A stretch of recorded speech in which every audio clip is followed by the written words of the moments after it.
She stood before the most powerful man in the kingdom, and she said no. Not in whisper, not in fear. In front of every noble, every soldier, every lord who had ever looked down at her calloused hands and wolfless eyes. The sacred flame had spoken. Fate had chosen. And Lyra Vale, daughter of no one, ward of a village blacksmith, had looked the Alpha King directly in his silver eyes and refused him. The court went silent as a tomb. Then the screaming started. If you've ever been told you weren't enough and then proven every single person wrong, this story is for you. Stay until the end, hit that like button, and drop the name of your city in the comments right now. Let's begin. The night of the binding rite came once every 7 years. It arrived not with fanfare, but with dread, the kind that settled into old bones and refused to leave. In the capital city of Valdermoor, where obsidian towers clawed the sky and silver banners caught the wind from 100 parapets, the people had learned long ago that great ceremonies came wrapped in great consequences. Even the children knew better than to run through the streets on binding night. They shuttered their windows, they kept their lamps low, they listened for the bells. 3 bells meant the ritual had begun. 5 bells meant the flame had spoken. Silence, true, absolute silence, meant something had gone terribly wrong. The Temple of Arvindal sat at the heart of the capital like a wound that refused to close. It was ancient, older than the kingdom itself, older than the bloodline of the Draven kings, older even than the memory of the wolf clans who had built their empire from ice and iron and sacrifice. Its walls were carved obsidian, black as a starless sky, and at its center burned the sacred flame, a fire that had never once gone dark in 400 years of recorded history. The priests said it was fed not by wood or oil, but by something older. By truth, they claimed. By the unbreakable will of fate itself. Tonight, the flame would reveal the Alpha King's destined mate. The court had been preparing for weeks. Inside the temple's vast ceremonial chamber, 200 of the kingdom's most powerful wolves had gathered in their finest garments. Lords in silver-threaded coats, ladies in gowns stitched with the crests of ancient houses, council members, generals, high priests, and the sleek, predatory nobility of the Ravaran house, who occupied an entire section of the Eastern Gallery as though they owned it, which, in many ways that mattered, they very nearly did. At the head of the chamber, on a dais of black stone, stood King Caelan Draven. He was not what the old ballads described when they sang of Alpha Kings. The ballads imagined someone warm, perhaps, heroic in a golden, approachable way. They were wrong. Caelan Draven was the kind of man who made a room rearrange itself around him simply by walking into it. Tall, unreasonably so, with shoulders that had been built not in any training yard but in actual battle, in the desperate, grinding kind of fighting that leaves permanent marks on a person's body and their mind. His hair was black. His eyes were a pale, unsettling silver that caught light the way a blade does, not warmly, but with intent. There were 3 scars on the left side of his jaw, thin and deliberate-looking, though they'd been earned in anything but a deliberate situation. He stood with his hands clasped behind his back, and he stared at the flame as though daring it to disappoint him. Around him, his advisors murmured and shifted. Lord Casvin, old and careful, leaned close to whisper something about expectations. General Thorn, who had served 3 Draven kings and survived all of them, stood 2 steps behind with the expression of a man counting exits. And at the far edge of the dais, draped in the crimson and gold of House Ravarin, Lady Seraphine Ravarin watched the king with eyes that were patient and calculating and very, very cold. She had been watching him for years. She had been planning for longer than that. Done. Lyra Vale arrived at the temple the way she arrived at most places, through the back. Not sneaking exactly. She had been summoned, after all. The royal summons had reached the village of Crest Hollow 10 days ago, carried by a stone-faced courier who had delivered it with the particular exhaustion of someone who had ridden hard and did not expect thanks. The summons was addressed to all unmated wolves of eligible age within the Crest Hollow district, which technically included Lyra, though the courier had looked at her rough hands, her second-hand clothes, the faint smell of iron and forge smoke that clung to her hair, and clearly considered asking if there'd been some mistake. She hadn't given him the chance. She had read the summons. She had set it on the workbench. She had gone back to hammering the plow blade she was in the middle of repairing for old Fenwick's farm. And she had thought about it for 3 days before deciding that refusing a royal summons was a fast path to problems she couldn't afford. So she'd come. But she'd arrived through the service entrance because the main gates were choked with noble carriages, and she had no patience for standing in line behind people who were going to look at her the way the courier had. Now she stood in the temple's outer corridor, and she was already regretting every single decision that had led her here. The corridor smelled of incense and cold stone and something older underneath, something mineral, like deep earth, like the smell inside a cave that has never seen sunlight. Other summoned wolves moved around her, most of them young women from minor noble families or prosperous merchant clans, all of them dressed in the sort of careful finery that announced they had taken this invitation very seriously. Their hair was elaborate. Their scents were layered with perfume. Several of them had attendants. Lyra had a clean shirt and boots that only leaked a little. She pressed herself against the wall as a cluster of young women swept past, trailing silk and expensive scent, their voices bright with nervous excitement. One of them glanced at Lyra and wrinkled her nose just slightly, and then looked away. Lyra looked down at her hands. The knuckles were scarred from forge work. The skin was rough in ways that no amount of washing entirely fixed. She flexed her fingers once and told herself it didn't matter. She was here. She'd fulfill the summons obligation. The flame would pick someone appropriate, and she'd be home before the week was out. She believed that completely. She was wrong about nearly everything. The ritual began at midnight. The high priest, elderly, draped in white so old it had gone ivory, moved through the ceremony with the practiced calm of someone who had done this many times and was no longer surprised by anything. He spoke the old words in the old language, and the sacred flame responded to each invocation, flaring and shifting, changing color at particular phrases the way flames simply did not do in the natural world. The unmated wolves had been arranged in a half circle around the flame's dais, 200 of them, some trembling with hope and some trembling with fear, and some simply trembling because the chamber was cold and the ceremony was long. Lyra stood near the outer edge of the formation, as far from the center as she could manage without technically leaving the space. She watched the flame.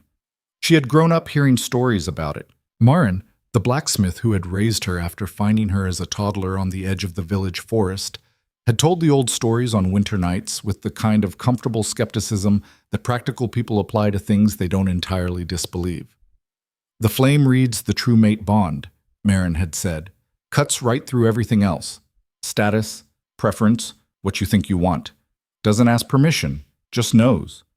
Lyra had been 12 when she'd first heard that story. She'd thought it sounded terrifying. She still thought that.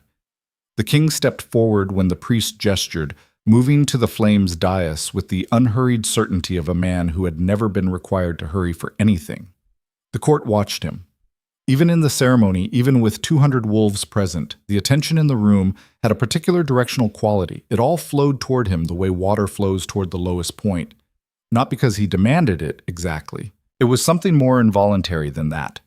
The high priest spoke the final invocation.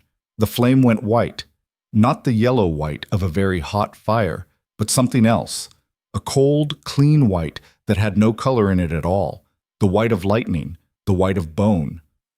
It expanded outward from the dais like a wave, washing over the assembled wolves in a rush of sensation that Lyra felt hit her chest like a fist.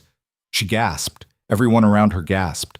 For one suspended moment, the entire chamber was held in that breathless pause between the thing that happened and the understanding of what it meant.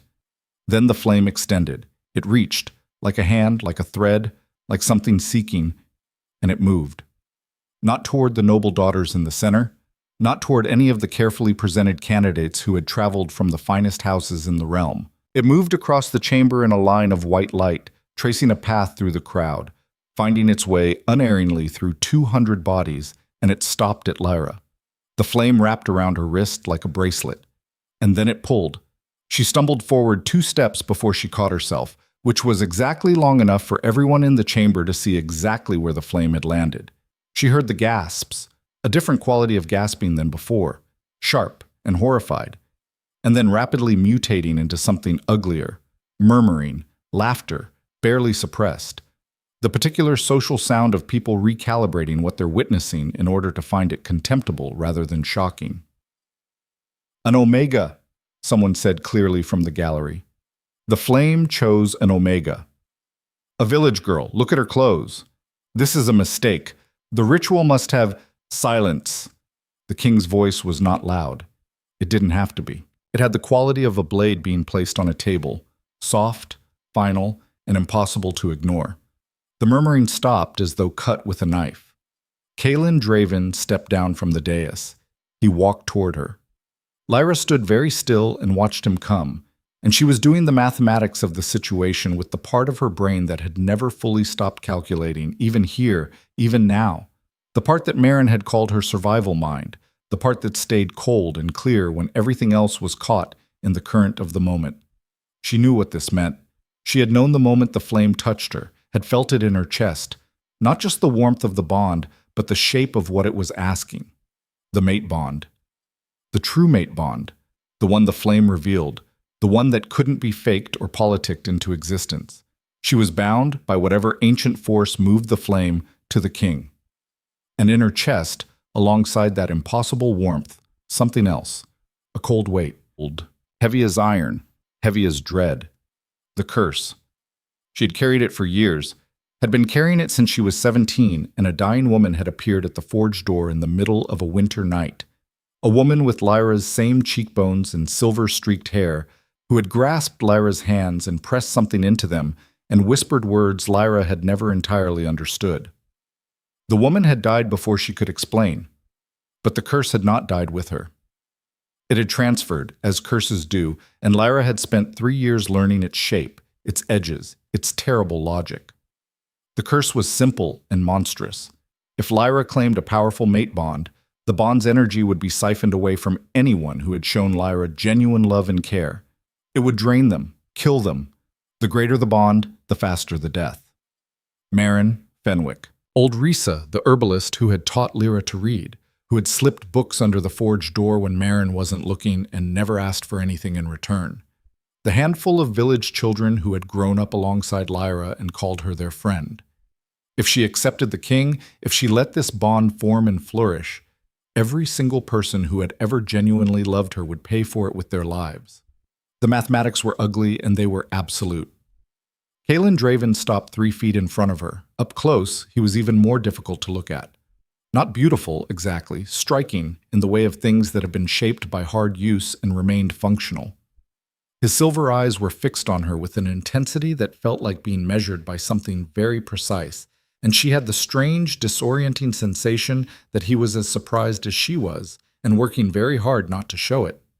He reached out his hand. The court held its breath. The gesture was not quite a demand. It was an offering, palm up, an invitation rather than an order, and she recognized it as a small and meaningful thing in a man who was not, by nature or by position, accustomed to offering. He had extended his hand across a gap that his title alone should have required her to close. He was meeting her partway. More than partway. And Lyra Vale looked at that hand, and she looked at his face, and she felt the bond singing in her chest like a struck bell, warm and urgent and real, more real than almost anything she had ever felt. And she took a breath, and she looked away. "I refuse." The words were quiet. Her voice was steady. She lifted her chin and stared at a fixed point somewhere past his shoulder and said it again, more clearly, so that the court's straining ears could not pretend to have misheard. "I refuse the bond. I reject the pairing." The silence that followed was not the silence of a room holding its breath. It was the silence of a room that had ceased to function. Then it broke apart, messily, loudly, in a wave of sound that crashed through the chamber, shouts from the gallery, a scream, high and short, from somewhere near the front. The priest stirred and muttered. The sacred flame stuttered and went back to its normal amber, which was somehow the worst part, the most irrevocable part, the evidence that the moment had passed and could not be recalled. Kaelin Draven's hand was still extended. For 3 seconds, she counted. He stood perfectly motionless, and his expression was the expression of a man who has been handed information that his mind refuses to categorize. Not anger? Not yet. Something rawer than that. Something that she caught just a glimpse of before it closed off, before the silver eyes went flat and cold, and the hand dropped back to his side, and the king reassembled himself from the inside out into something armored and contained and entirely without warmth. "Take her," he said. 2 guards materialized immediately. The king's personal guard, efficient and merciless, trained not to ask questions. They caught Lyra's arms before she had time to do more than turn slightly, and their grip was firm enough to be instructive without being actively painful, which told her they had been trained in the specific grammar of royal displeasure and knew not to overstep. "Kaelin," General Thorne began from somewhere behind the king. "Don't." The word was very quiet. General Thorne closed his mouth. The king turned back to the dais and walked up it, and did not look at Lyra again. When he spoke, it was to the court, and his voice had recovered all of its authority, clean and cold and absolute. "The ritual is concluded. The chambers will convene tomorrow." A pause, deliberate. "The exile lands await those who reject the kingdom's bonds." Lyra did not flinch. She had known this was coming, had known the moment she opened her mouth what the cost of the refusal would be. Exile was the formal consequence for rejecting a binding right declaration. She had hoped, briefly, that the law might be applied more loosely given the extraordinary circumstances. But looking at Kaelin Draven's face as he turned away from her, she understood that she had wounded something in him that pride alone could not account for. He had extended his hand. He had extended his hand, this man who did not extend his hand for anyone. She had looked away. She did not regret it. She could not afford to regret it. But she understood what she had done, and she held the weight of it carefully as the guards led her out of the chamber through a side passage, away from the court's roaring noise and the flame's amber light, and the sound of Lady Seraphine Raverin laughing very softly from somewhere in the gallery. They put her in a holding room overnight. It was a sensible room, stone, minimal, a cot and a lamp and a barred window that looked out onto the castle's inner courtyard where a fountain played indifferently in the dark. Not a dungeon. The king had not ordered a dungeon, which she noted and filed away as a data point about something she wasn't ready to examine directly. She sat on the cot and stared at the wall and did not sleep. At some point near dawn, the door opened and a young woman entered without ceremony. Not a guard, not a servant, but something in between. A girl of perhaps 16 in plain clothes who set a tray of food on the floor inside the door and then lingered, looking at Lyra with the frank and slightly feverish curiosity of someone who has decided that social decorum is less interesting than the unprecedented event they have just witnessed. "You actually said no," the girl said, "to the king."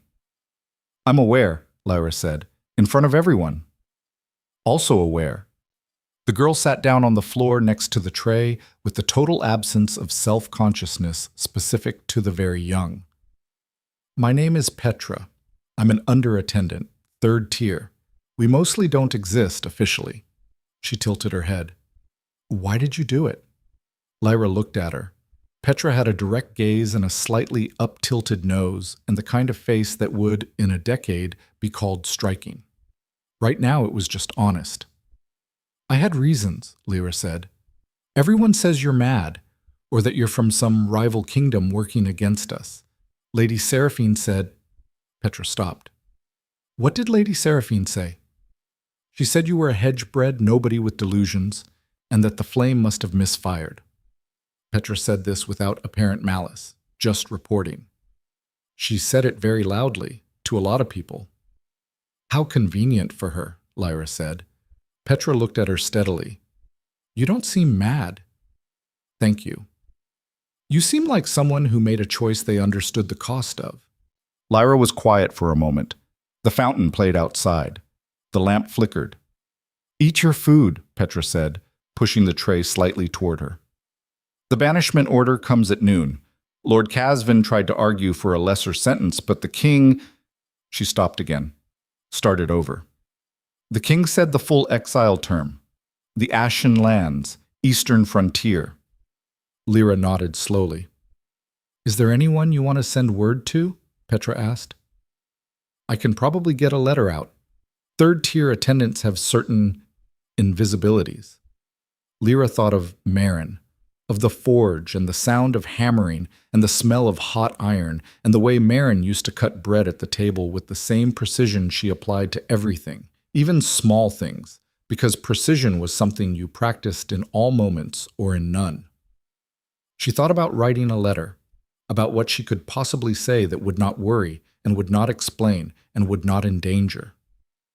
"No," she said finally. "No letter. Better that Marin thinks she'd simply gone somewhere. Better that the distance do its quiet work and the bond, already straining without acceptance, already fading at the edges, had time to cool enough that it would not pull at the people she loved." That was the other mathematics. Cold and precise and terrible. She ate the bread from the tray, she drank the water, she watched the sky outside the barred window move from black to gray to the pale, colorless pre-dawn that didn't quite commit to being morning yet. At noon, they came for her. The exile convoy left the capital by the eastern gate, which was the smallest and least ceremonial gate, the one used for trade wagons and prisoner transfers and things the city preferred not to make public. There was no crowd. The king had not appeared. 6 guards on horseback flanked the wagon that held Lyra and the 3 other exiles sharing her sentence, 2 men who had committed various undisclosed offenses, and a woman of middle age who wept continuously and would not speak. Lyra sat in the wagon with her back against the side slats and watched the capital recede. Valdermoor was, she admitted privately, an extraordinary city.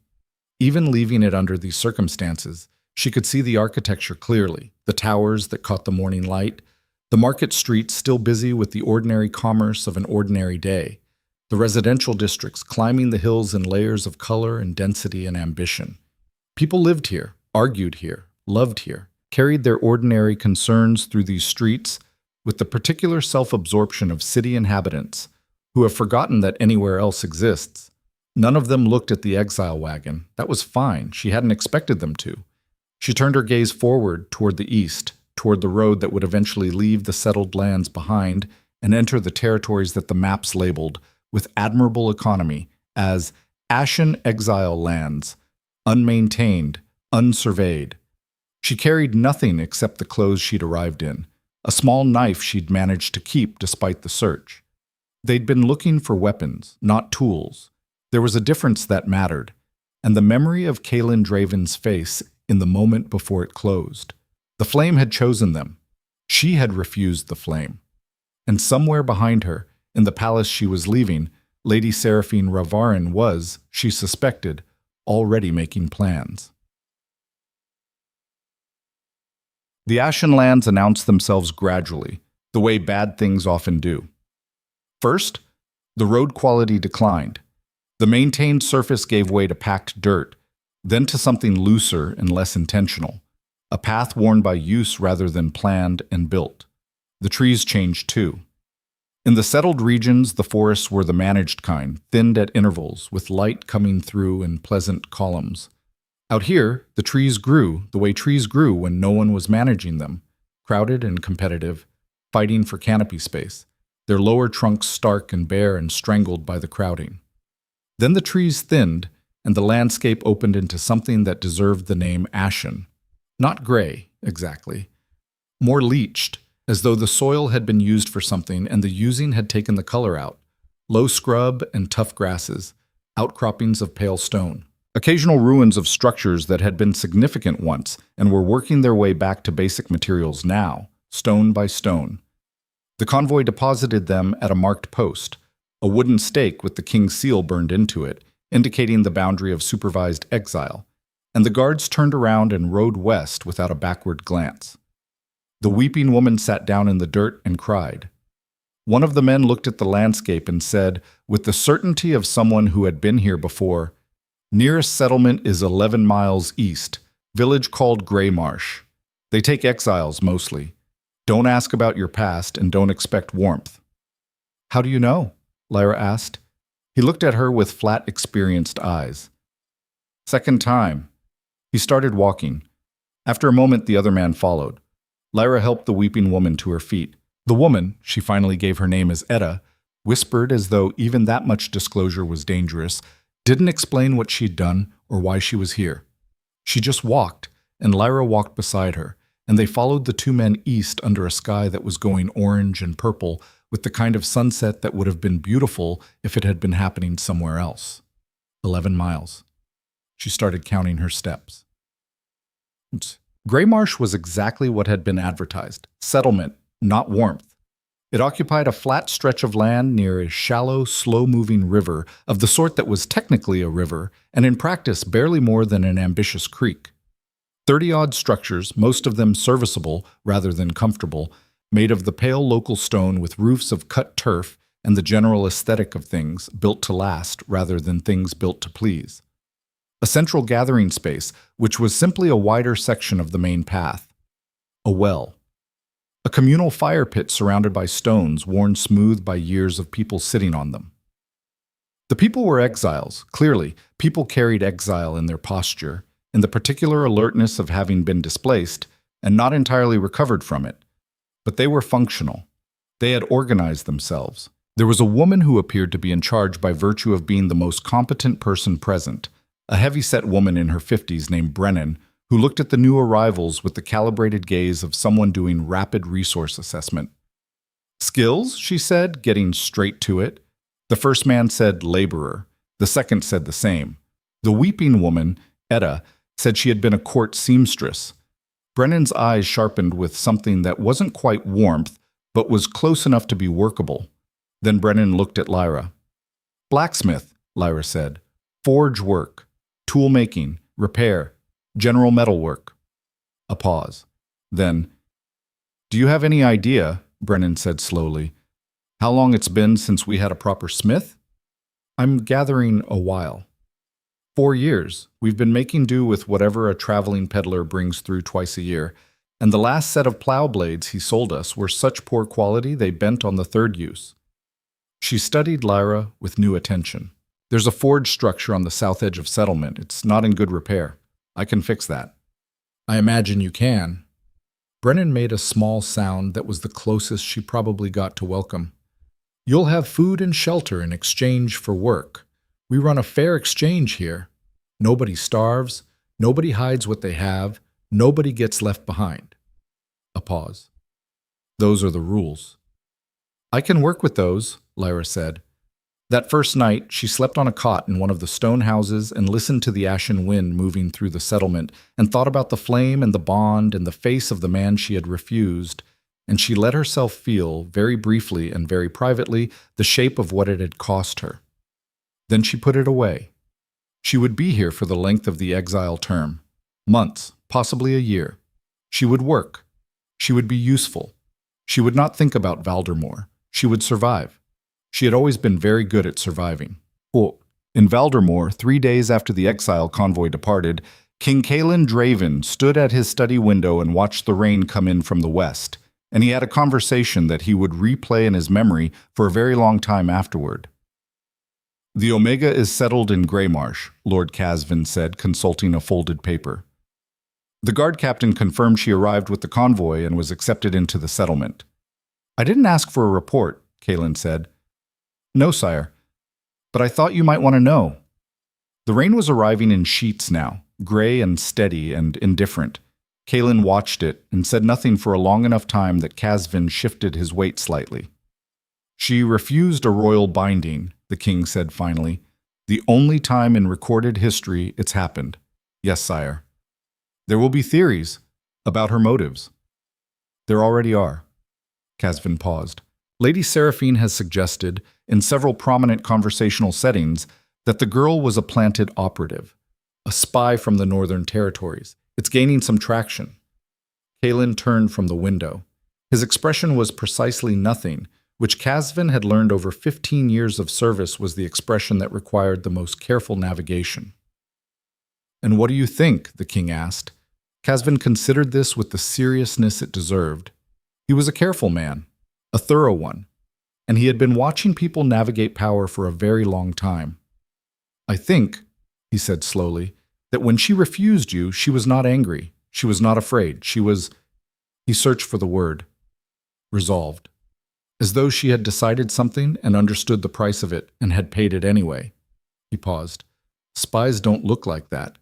spies look like they're managing the situation. She looked like she was enduring it. Kaelin said nothing. It may mean nothing, Casvin added carefully.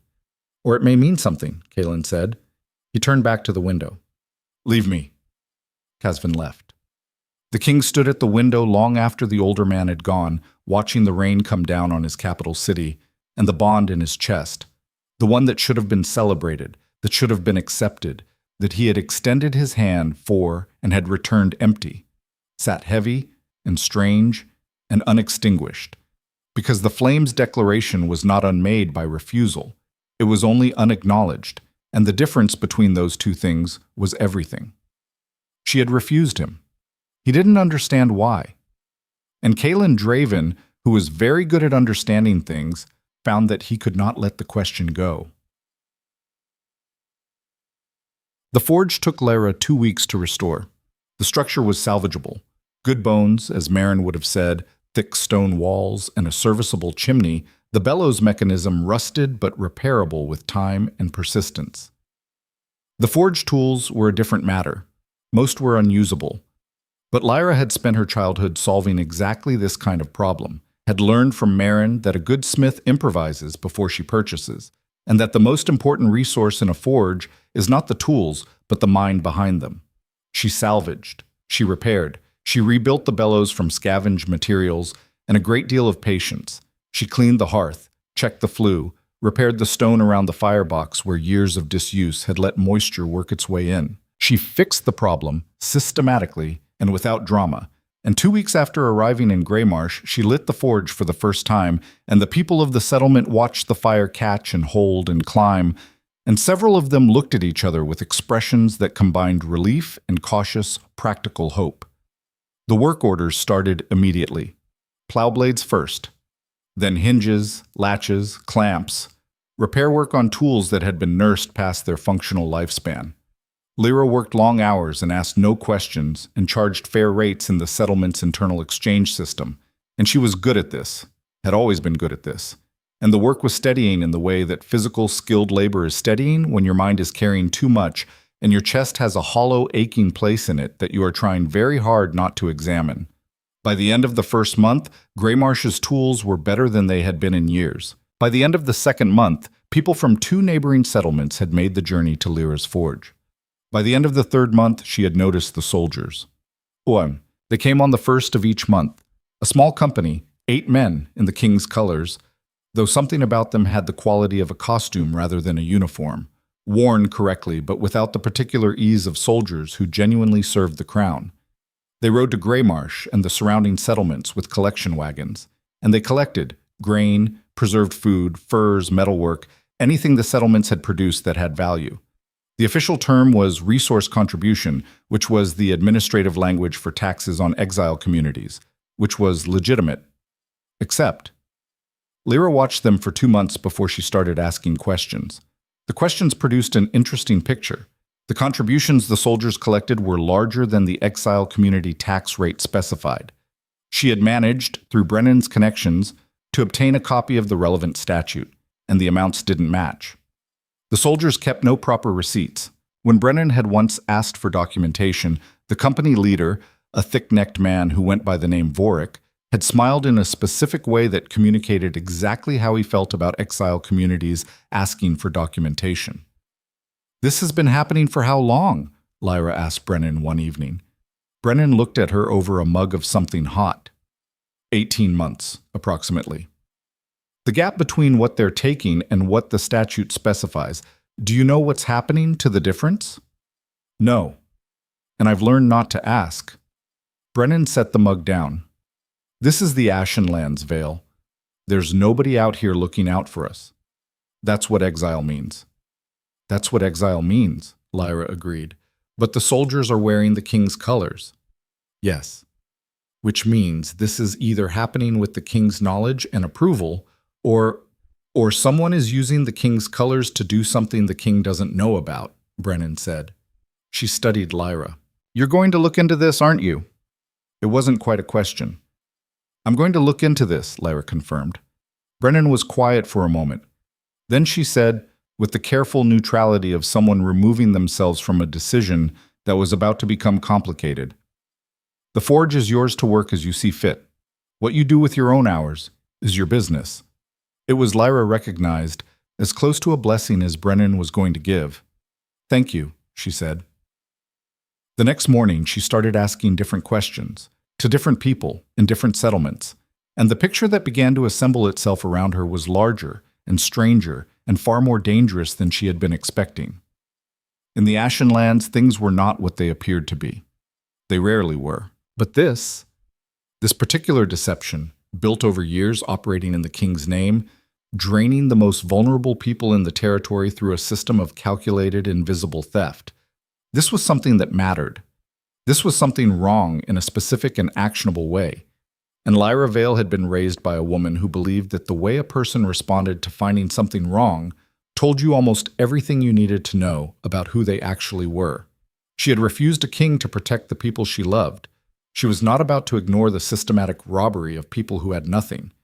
She began, with the same patience and precision she brought to forge work, to pull on the thread. The picture it would unravel was going to change everything. The thread once pulled did not unravel slowly.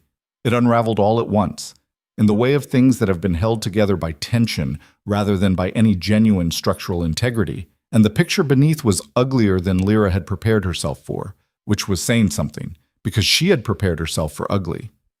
It started with a man named Cobb. Cobb was not a significant man.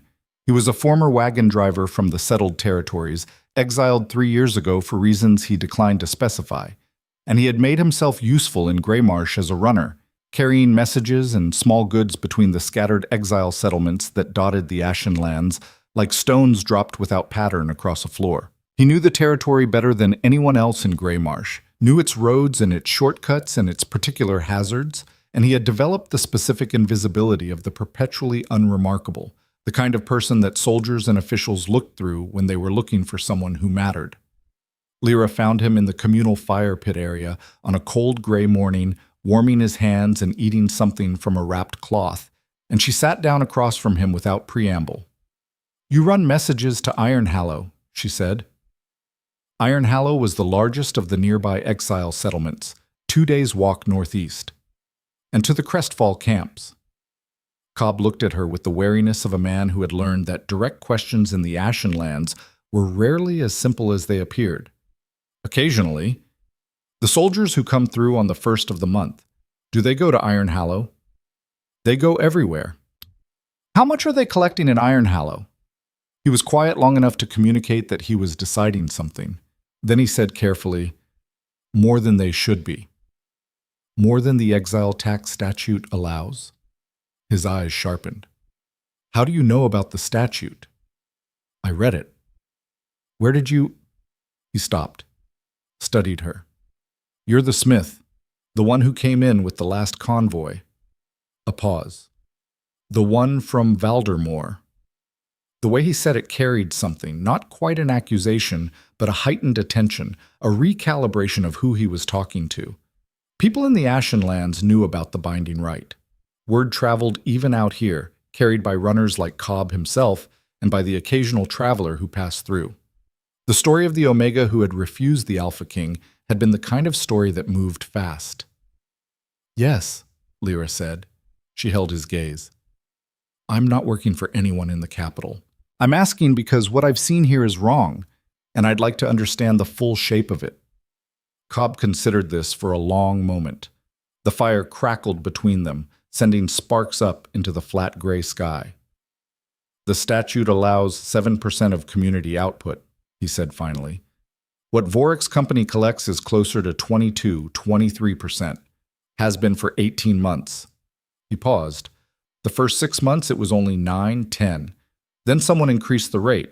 No announcement, no documentation, just more collectors and bigger wagons. 18 months ago, Lyra said. What changed 18 months ago? New garrison commander was appointed for the Eastern Territories. Man named Aldrich.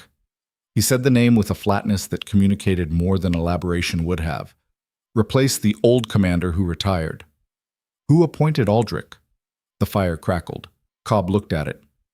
That, he said slowly, is where I stop knowing things and start guessing.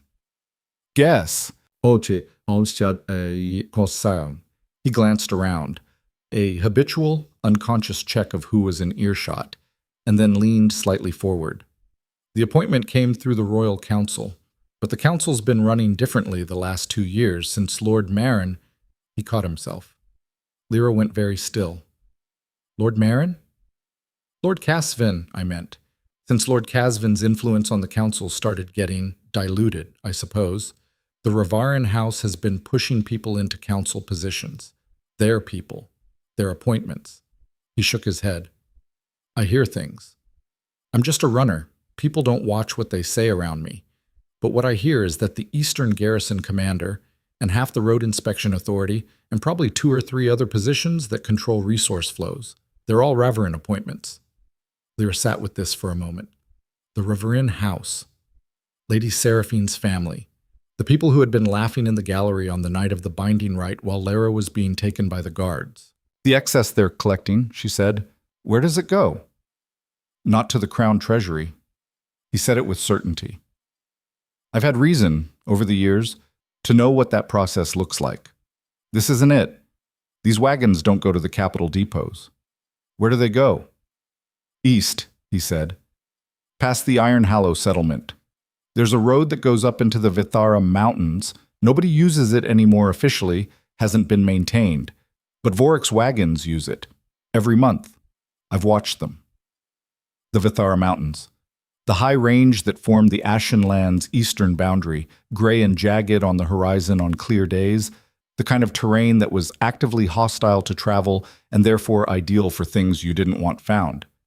Lyra looked at the mountains in the distance and felt something shift inside her, the particular realignment that happened when a picture came into focus. I want to follow those wagons, she said. Cobb stared at her. I know, she said. I know what I'm asking. I don't think you do, he said, but his voice was not quite as certain as he probably wanted it to be. And she noticed that. She noticed everything. She gave herself a week to prepare, which was the minimum responsible preparation time and also the maximum she could stand to wait. During that week, she continued the forge work. She could not stop, both because Greymarsh needed it and because stopping would draw attention. But she worked with a new layer of attention underneath the routine, cataloging information the way Marin had taught her to catalog a structural problem before starting repairs. What do you actually know? What do you think you know? And what are you assuming? What she knew. The soldiers were overtaxing exile communities by a factor of 3. The excess was not going to the Crown. It was going into the Vethera Mountains along an unmaintained road. The garrison commander who ran this operation had been appointed through Ravarin-influenced council channels. What she thought she knew, this was not random corruption by rogue soldiers. The scale was too consistent, the organization too deliberate. Someone was running a systematic extraction operation, using the king's authority as cover, and the money and resources were flowing somewhere specific for something specific. What she was assuming, the king didn't know. She examined that assumption carefully, because it mattered. If Kaelin Draven knew and was complicit, then the situation was simpler and worse. A corrupt king, no recourse, and the best she could do was document it and survive. But if he didn't know, if someone was doing this in his name without his knowledge, then the situation was more complex and possibly had a path through it. The man who had extended his hand in the temple was not a corrupt king. She was nearly certain of that. She had looked at his face. She had assessed him the way she assessed every person she met. Not the surface, but the structure, the thing underneath. And what she had seen was not corruption. It was something harder-edged and more exhausting than that. A man doing his genuine best to be worthy of something very large, and finding it a difficult weight. That was not the face of a man who signed off on robbing exile communities. But she could be wrong. She had been wrong before, which was why she needed to follow the wagons. On the 6th day of her week of preparation, Brennan found her at the forge in the late afternoon, when the light was going gold and long, and the settlement had that particular quality of winding down into evening. Brennan stood in the doorway for a moment without speaking, watching Lyra work, and then said, "Cobb told me what you're planning." Lyra looked up. She hadn't asked Cobb to keep it quiet. Asking runners not to run information was a waste of breath, but she hadn't expected the timeline to be this short. She straightened and set down the hammer she'd been using. "Then you know what I'm planning," she said, following an extortion wagon into the mountains during early winter. Brennan said this without particular inflection, the way she said most things. "Alone. I don't want to put anyone else at risk." "That's admirable and also spectacularly foolish." Brennan stepped into the forge fully and crossed her arms. "What do you expect to find?" "Evidence of where the money goes and who it goes to. If it's Ravern operation, and I believe it is, then the king's being deceived. If the king's being deceived, that's something that can be addressed." Brennan looked at her steadily. "You think you're going to get evidence, bring it back, and then what? Send it to the capital? To a king who exiled you? To a court that mocked you? If the evidence is solid enough..." "Lyra." Brennan said her name flatly, and it was the first time she'd used it rather than Vale, and somehow that made it land differently. "I ran the Eastern Resource Commission for 11 years before I was exiled. I know how power works. Evidence does nothing without someone powerful enough to act on it. Then I'll need to find someone powerful enough." Brennan was silent for a long moment. Then she said, with a kind of exhausted resignation, "Cobb will go with you. He knows the mountain roads. You will not go alone." "Brennan, not negotiable." She turned to leave and paused at the door. "Finish those hinge plates tonight. Etta's cottage door has been sticking since the last frost." And she walked out, leaving Lyra with the forge fire and a complicated feeling in her chest that she recognized after a moment as the particular warmth of being cared for by someone who expresses it entirely through practical logistics. She finished the hinge plates. The wagon came on the first of the month, as always. Vorik's company arrived in Greymarsh with the gray certainty of institutional inevitability, 8 soldiers in the king's colors and 2 large collection wagons that they loaded with brisk efficiency, and Vorik himself, thick-necked, unhurried, with the specific arrogance of a man who knows he will not be challenged, walked through the settlement with his hands clasped behind his back and told Brennan that the contribution was short. "It's not short," Brennan said. She stood in the settlement's central path with her arms crossed and her expression entirely neutral. "I've documented the output carefully this month. My count says short." "Your count is wrong," Vorik smiled. It was the same smile Cobb had described. "The garrison standard allows for recount flexibility. There is no such provision in the statute." "I understand you had the statute reviewed recently." The smile stayed. His eyes went to the forge at the settlement's edge, where smoke was visible from the morning's work. "I hear you have a new smith, productive woman." "Very productive," Brennan said. "The garrison has need of metalwork occasionally, specialized pieces." He paused. It would be a shame if her exile status required closer examination. The threat was completely clear and completely casual, delivered with the ease of a man who made such threats so often they had become conversational rhythm, and Brennan received it with the same neutrality she brought to all information that required careful processing. "I'll pass along your interest in our smith's work," she said. Vorik left. The wagons went east.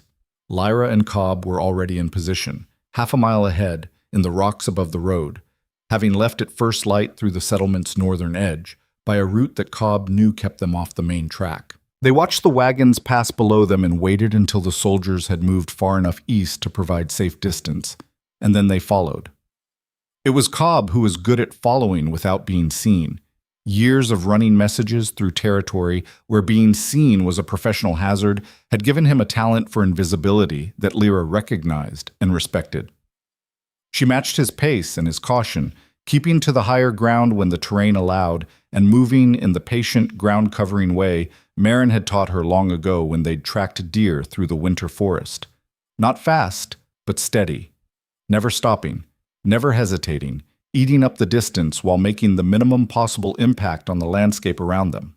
They followed the wagons for 8 hours. The road into the Vithra foothills was exactly as unmaintained as advertised, technically passable for a heavy wagon, but only just, and only because someone had done periodic clearing work that was itself evidence of regular use despite the official abandonment. The mountains rose around them as they climbed, the pale stone taking on harder gray and then the brown-black of the higher elevations, the vegetation becoming sparse and wind-stripped and tough. The temperature dropped steadily. Lyra's fingers were cold inside her gloves by the time they reached the first indication of something significant. A cleared section of mountain valley, broad and flat by mountain standards, with the remains of an old mining infrastructure, shafts, sluice frames, the ruins of processing buildings. And among those ruins, one building that was not a ruin at all. It was a working facility, modest from the outside, built against the mountain's face in a way that used the rock as walls and minimized the visible profile. But the details gave it away. Fresh-cut timber on the loading dock, new ironwork on the doors, tracks worn smooth by regular heavy traffic. Smoke from two separate chimneys, not the smoke of warming fires, but the dense particular smoke of something being processed. The wagons from Grey Marsh pulled into the facility's yard. Vorik climbed down from his horse and was met at the facility's door by a man in dark clothes who was clearly not a soldier. His bearing was something else, something administrative, and he carried a ledger book that he opened immediately, consulting it while Vorik spoke. Lyra was too far away to hear words, but the posture of the exchange was clear. Delivery and accounting, a transaction being recorded. A processing facility, she murmured to Cobb, who was lying flat beside her in the low scrub at the valley's edge, 20 feet above the cleared area. For what? He whispered. That's what I need to find out. She watched for 2 more hours. In those 2 hours, the wagons were unloaded into the facility. Food stores, furs, metalwork, everything the company had collected from the exile settlements. And out of the facility's rear, a different wagon was loaded, smaller boxes, more carefully packed, handled with the particular attention that valuable and fragile things receive. Whatever was going in as raw materials was coming out as something refined. When Vorik's company finally moved on, riding east and north, she noted, not back west toward the garrison, Lyra made a decision. I'm going down, she said. Cobb stared at her. Absolutely not. I need to know what's in those boxes. And if there are guards? There are no guards. Did you count anyone during the 2 hours we watched? They're relying on the location for security. Nobody comes up this road. Because nobody sane comes up this road, he said. But he was already starting to move with her because he had apparently decided that sane was a relative term. They descended carefully, reached the facility yard as the sun was going flat and orange over the western peaks, and Lyra moved to the rear of the building while Cobb watched the front. The rear loading dock was unguarded, the door latched but not locked, the kind of false security that came from believing oneself undetectable. She lifted the latch and went inside. What she found took her a moment to process. The building's interior was a workshop, but not for any ordinary craft. The tables held materials she recognized and some she didn't, certain refined metals, certain crystalline compounds that she associated vaguely with the more theoretical aspects of the old craft texts Risa had once passed her. And everywhere, carefully labeled in a precise administrative hand, boxes and vials and sealed containers that together told a story she had not been expecting. Alchemical synthesis. Specifically, the kind associated with enhancing wolf transformations, with amplifying the aggressive aspects of the wolf nature at the expense of the reasoning mind. It was illegal. Had been illegal for 200 years since the Vithara Accords following the Bloodshift War, when it had been definitively proven that mass enhancement of wolf aggression led to consequences that couldn't be controlled or recalled. Someone was manufacturing forbidden enhancement compounds, and funding it with systematically stolen resources from exile communities, and doing it under the cover of the king's authority in a facility that didn't officially exist. She found a ledger near the door. She couldn't take it. Its absence would be noticed, but she read as fast as she could in the fading light, and what she read confirmed and exceeded everything she had suspected. Names. Not Vorik's name, which she had expected. Not even the garrison commander's.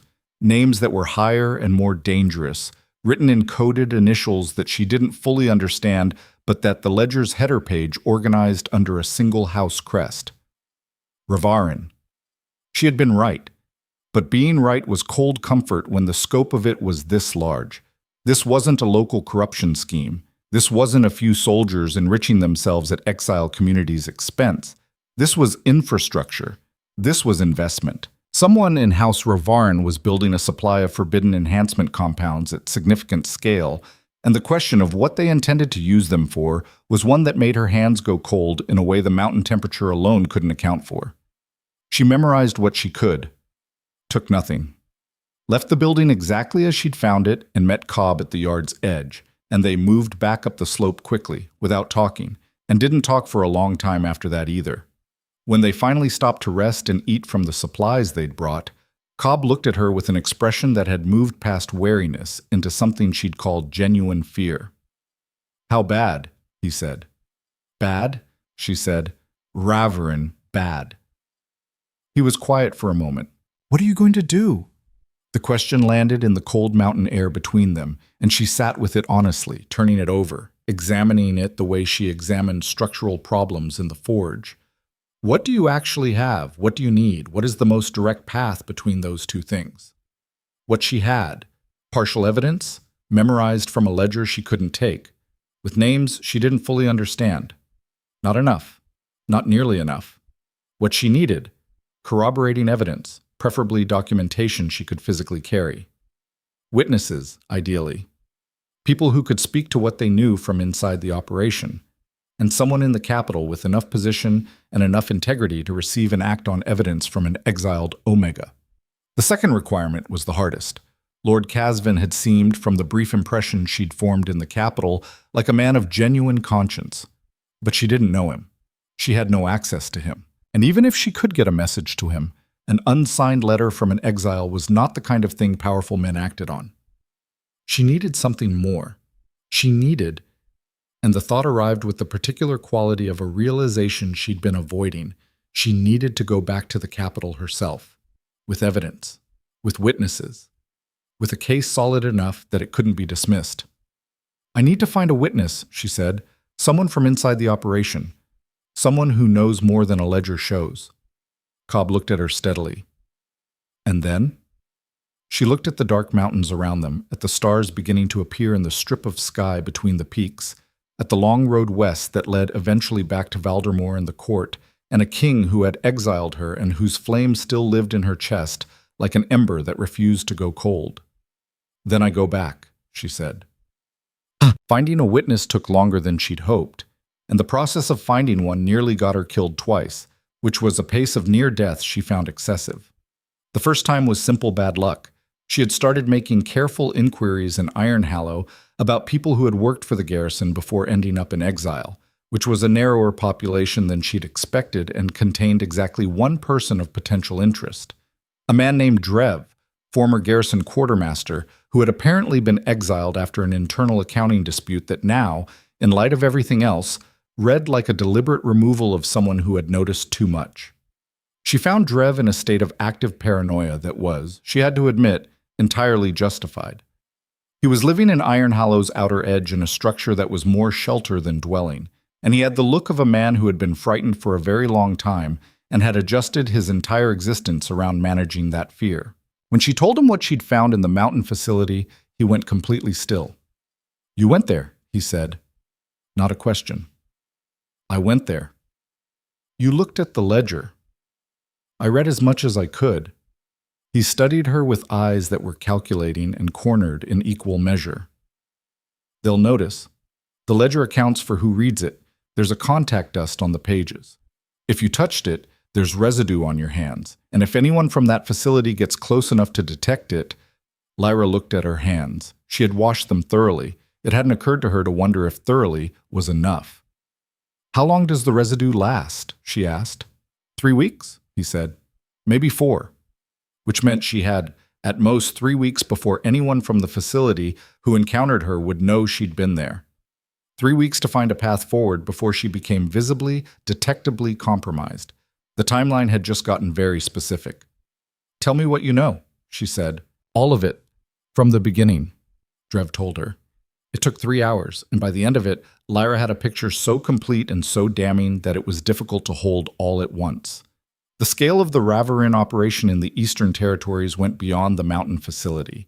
There were distribution networks, there were paid officials, there were at least 4 council members who had been bribed or blackmailed or both into compliance. The enhancement compounds being manufactured weren't destined for the King's army. They were destined for a private Ravarin force, one that had been quietly assembled over 3 years and currently numbered in the hundreds.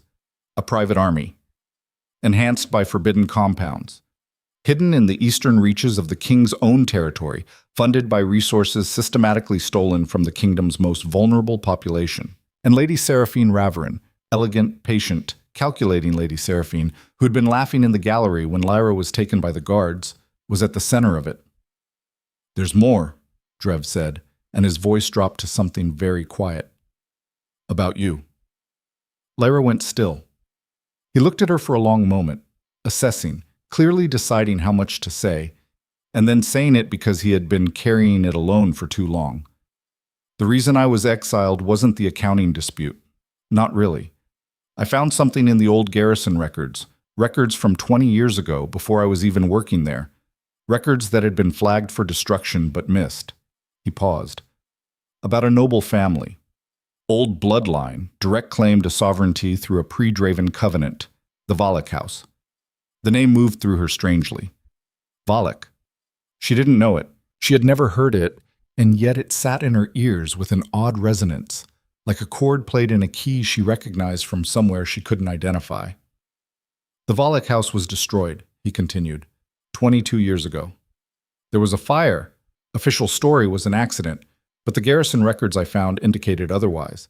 They were killed deliberately, all of them, the entire bloodline." Another pause. "Except there was a note, in the commander's own hand. That one child wasn't confirmed dead. An infant girl, 18 months old at the time of the fire, unaccounted for in the aftermath." He looked at her. "The Valak bloodline carries something distinctive. It manifests in wolf form as a silver coat. Full silver, not gray silver, but the kind that generates its own light under strong emotion or danger. Old wolf trait, very rare. Only that one bloodline carries it." Lyra thought about the women who had come to the forge door when she was 17. Silver-streaked hair, her own cheekbones, the curse she had pressed into Lyra's hands. She thought about her wolf form, which she had shifted into exactly twice in her life. Both times in extreme situations, both times silver in a way that had startled her and that she had never fully explained. She thought about being found as a toddler at the edge of the village forest, with no explanation, no family, nothing but the clothes she was wearing. "The Valak house," she said carefully. "Who destroyed them?" Drev looked at her with an expression that was simultaneously deeply sorry and grimly certain. "Ravarin," he said. "The old patriarch of House Ravarin ordered it personally. He needed to eliminate the bloodline because the Valak covenant entitled them to challenge Ravarin power in the eastern territories, specifically the right to contest any royal council appointments made through eastern territory influence." He paused. "If a surviving Valak heir existed and could prove their lineage, they could invalidate 2 years of Ravarin council appointments. Every corrupt official Ravarin placed, every bribed position, null. Gone. The entire power structure they've built collapses at the foundation." The forge fire behind them crackled. Lyra sat very still and let the information settle into the shape of her life the way water settles into the shape of its container, finding all the spaces, filling them, making something that had been arbitrary and random into something that held together with terrible logic. She had been found at the forest edge. She had been raised by a village blacksmith, hidden in plain sight, her name and bloodline unknown even to herself. The woman who had come to the door at 17 had been a Valak survivor, perhaps, or someone who had known about the surviving child, who had tracked her down years later to pass the curse along with whatever information she hadn't had time to give. And the curse itself. She turned it over now with a new understanding. If you claim a powerful mate bond, it will drain those who genuinely love you. A curse designed specifically to keep a Valak heir isolated, to prevent them from building alliances, from finding the kind of support that would make them dangerous. A curse designed not to kill the heir directly, but to keep her alone. Because an isolated heir, one without allies or connections, was survivable. A Valak heir with a powerful mate bond, a bond to the Alpha King himself, was not something the Ravarin house could contain. They had known, or someone had known, and they had made certain that if the flame ever found her, she would be forced to refuse. Except, she was in the Ashen Lands, She had the forge and the settlement and Cobb and Brennan and Drev with his 3 hours of damning testimony. She had the mountain facility and the memorized ledger, and 3 weeks before the contact residue on her hands became a liability. She had a bloodline that was apparently worth killing for, and she had the ember in her chest, the bond that hadn't died despite the refusal, that still burned with the particular stubborn persistence of something the flame itself had chosen. The second near-death came 2 days later and was less fortunate than the first.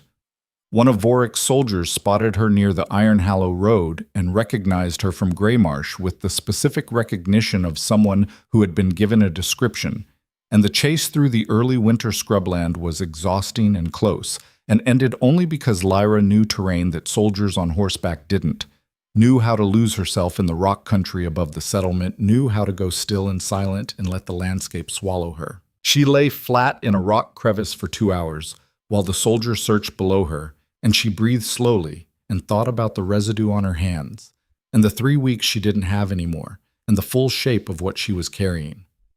When the soldier finally gave up and rode back toward the garrison road, Lyra climbed out of the crevice and started walking, not back toward Greymarsh, but west, toward the mountain forge. Cobb had told her in passing about a man who lived in the high forge above the Iron Hallow settlement, a hermit, an exile, apparently a former metalsmith of significant skill who had been in the Ashen Lands longer than anyone could remember, who knew things that most people in the territory didn't, who was worth talking to if you could find him, and if he chose to talk. She had dismissed it at the time as the kind of vague local legend that exile communities cultivated around their more eccentric members. She reconsidered. The path to the High Forge was a day's climb through terrain that got more hostile with every hour, and she made it alone because she hadn't gone back to Greymarsh after the near miss on the road. The settlement was compromised now. Vorik's soldiers knew she was asking questions. Going back meant bringing attention to Brennan and Cobb and Etta and all the others who had given her nothing but fairness and practical care. She would not do that. The High Forge was there, further up than she'd expected, built against an outcropping that sheltered it on 3 sides from the mountain wind, the stonework old and expert, the kind of construction that lasted because it was done by someone who understood materials. It was occupied. Smoke from the chimney.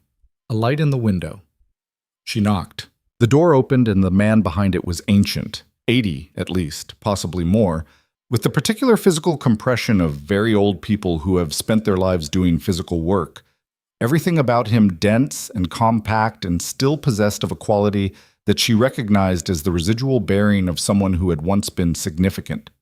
His eyes were sharp, sharply, specifically sharp, in a way that had nothing to do with age.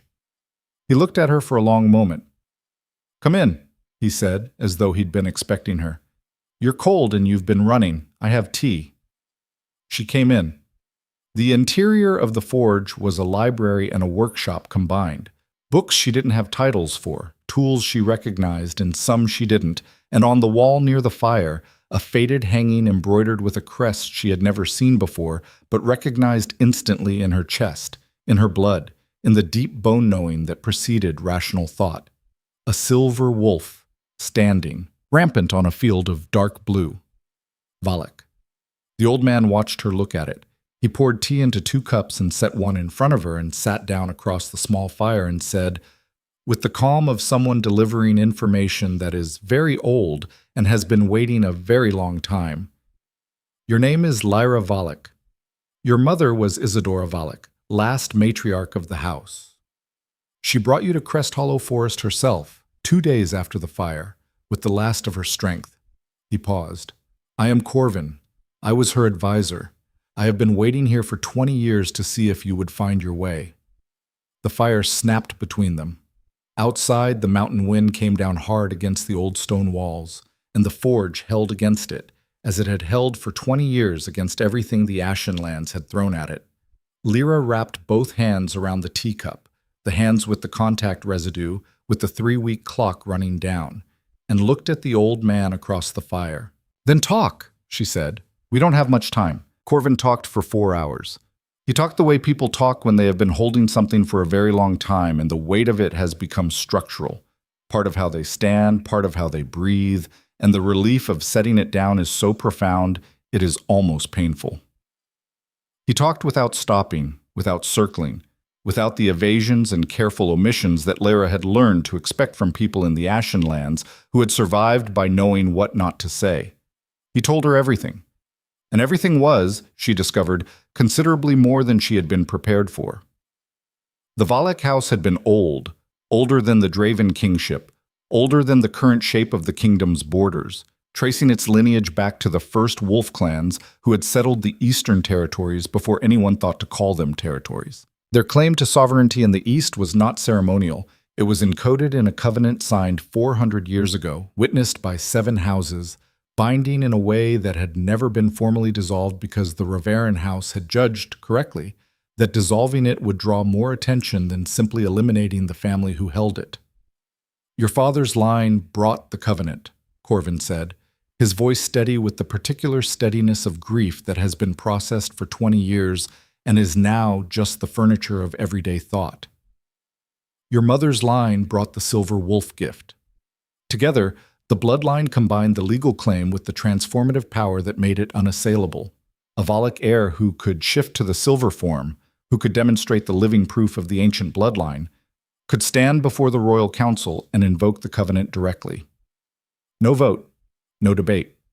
The covenant supersedes council authority in Eastern appointments. Everything Revaran has built in the East over the last 2 decades, unmade, gone. They destroyed the house to prevent that, Lyra said.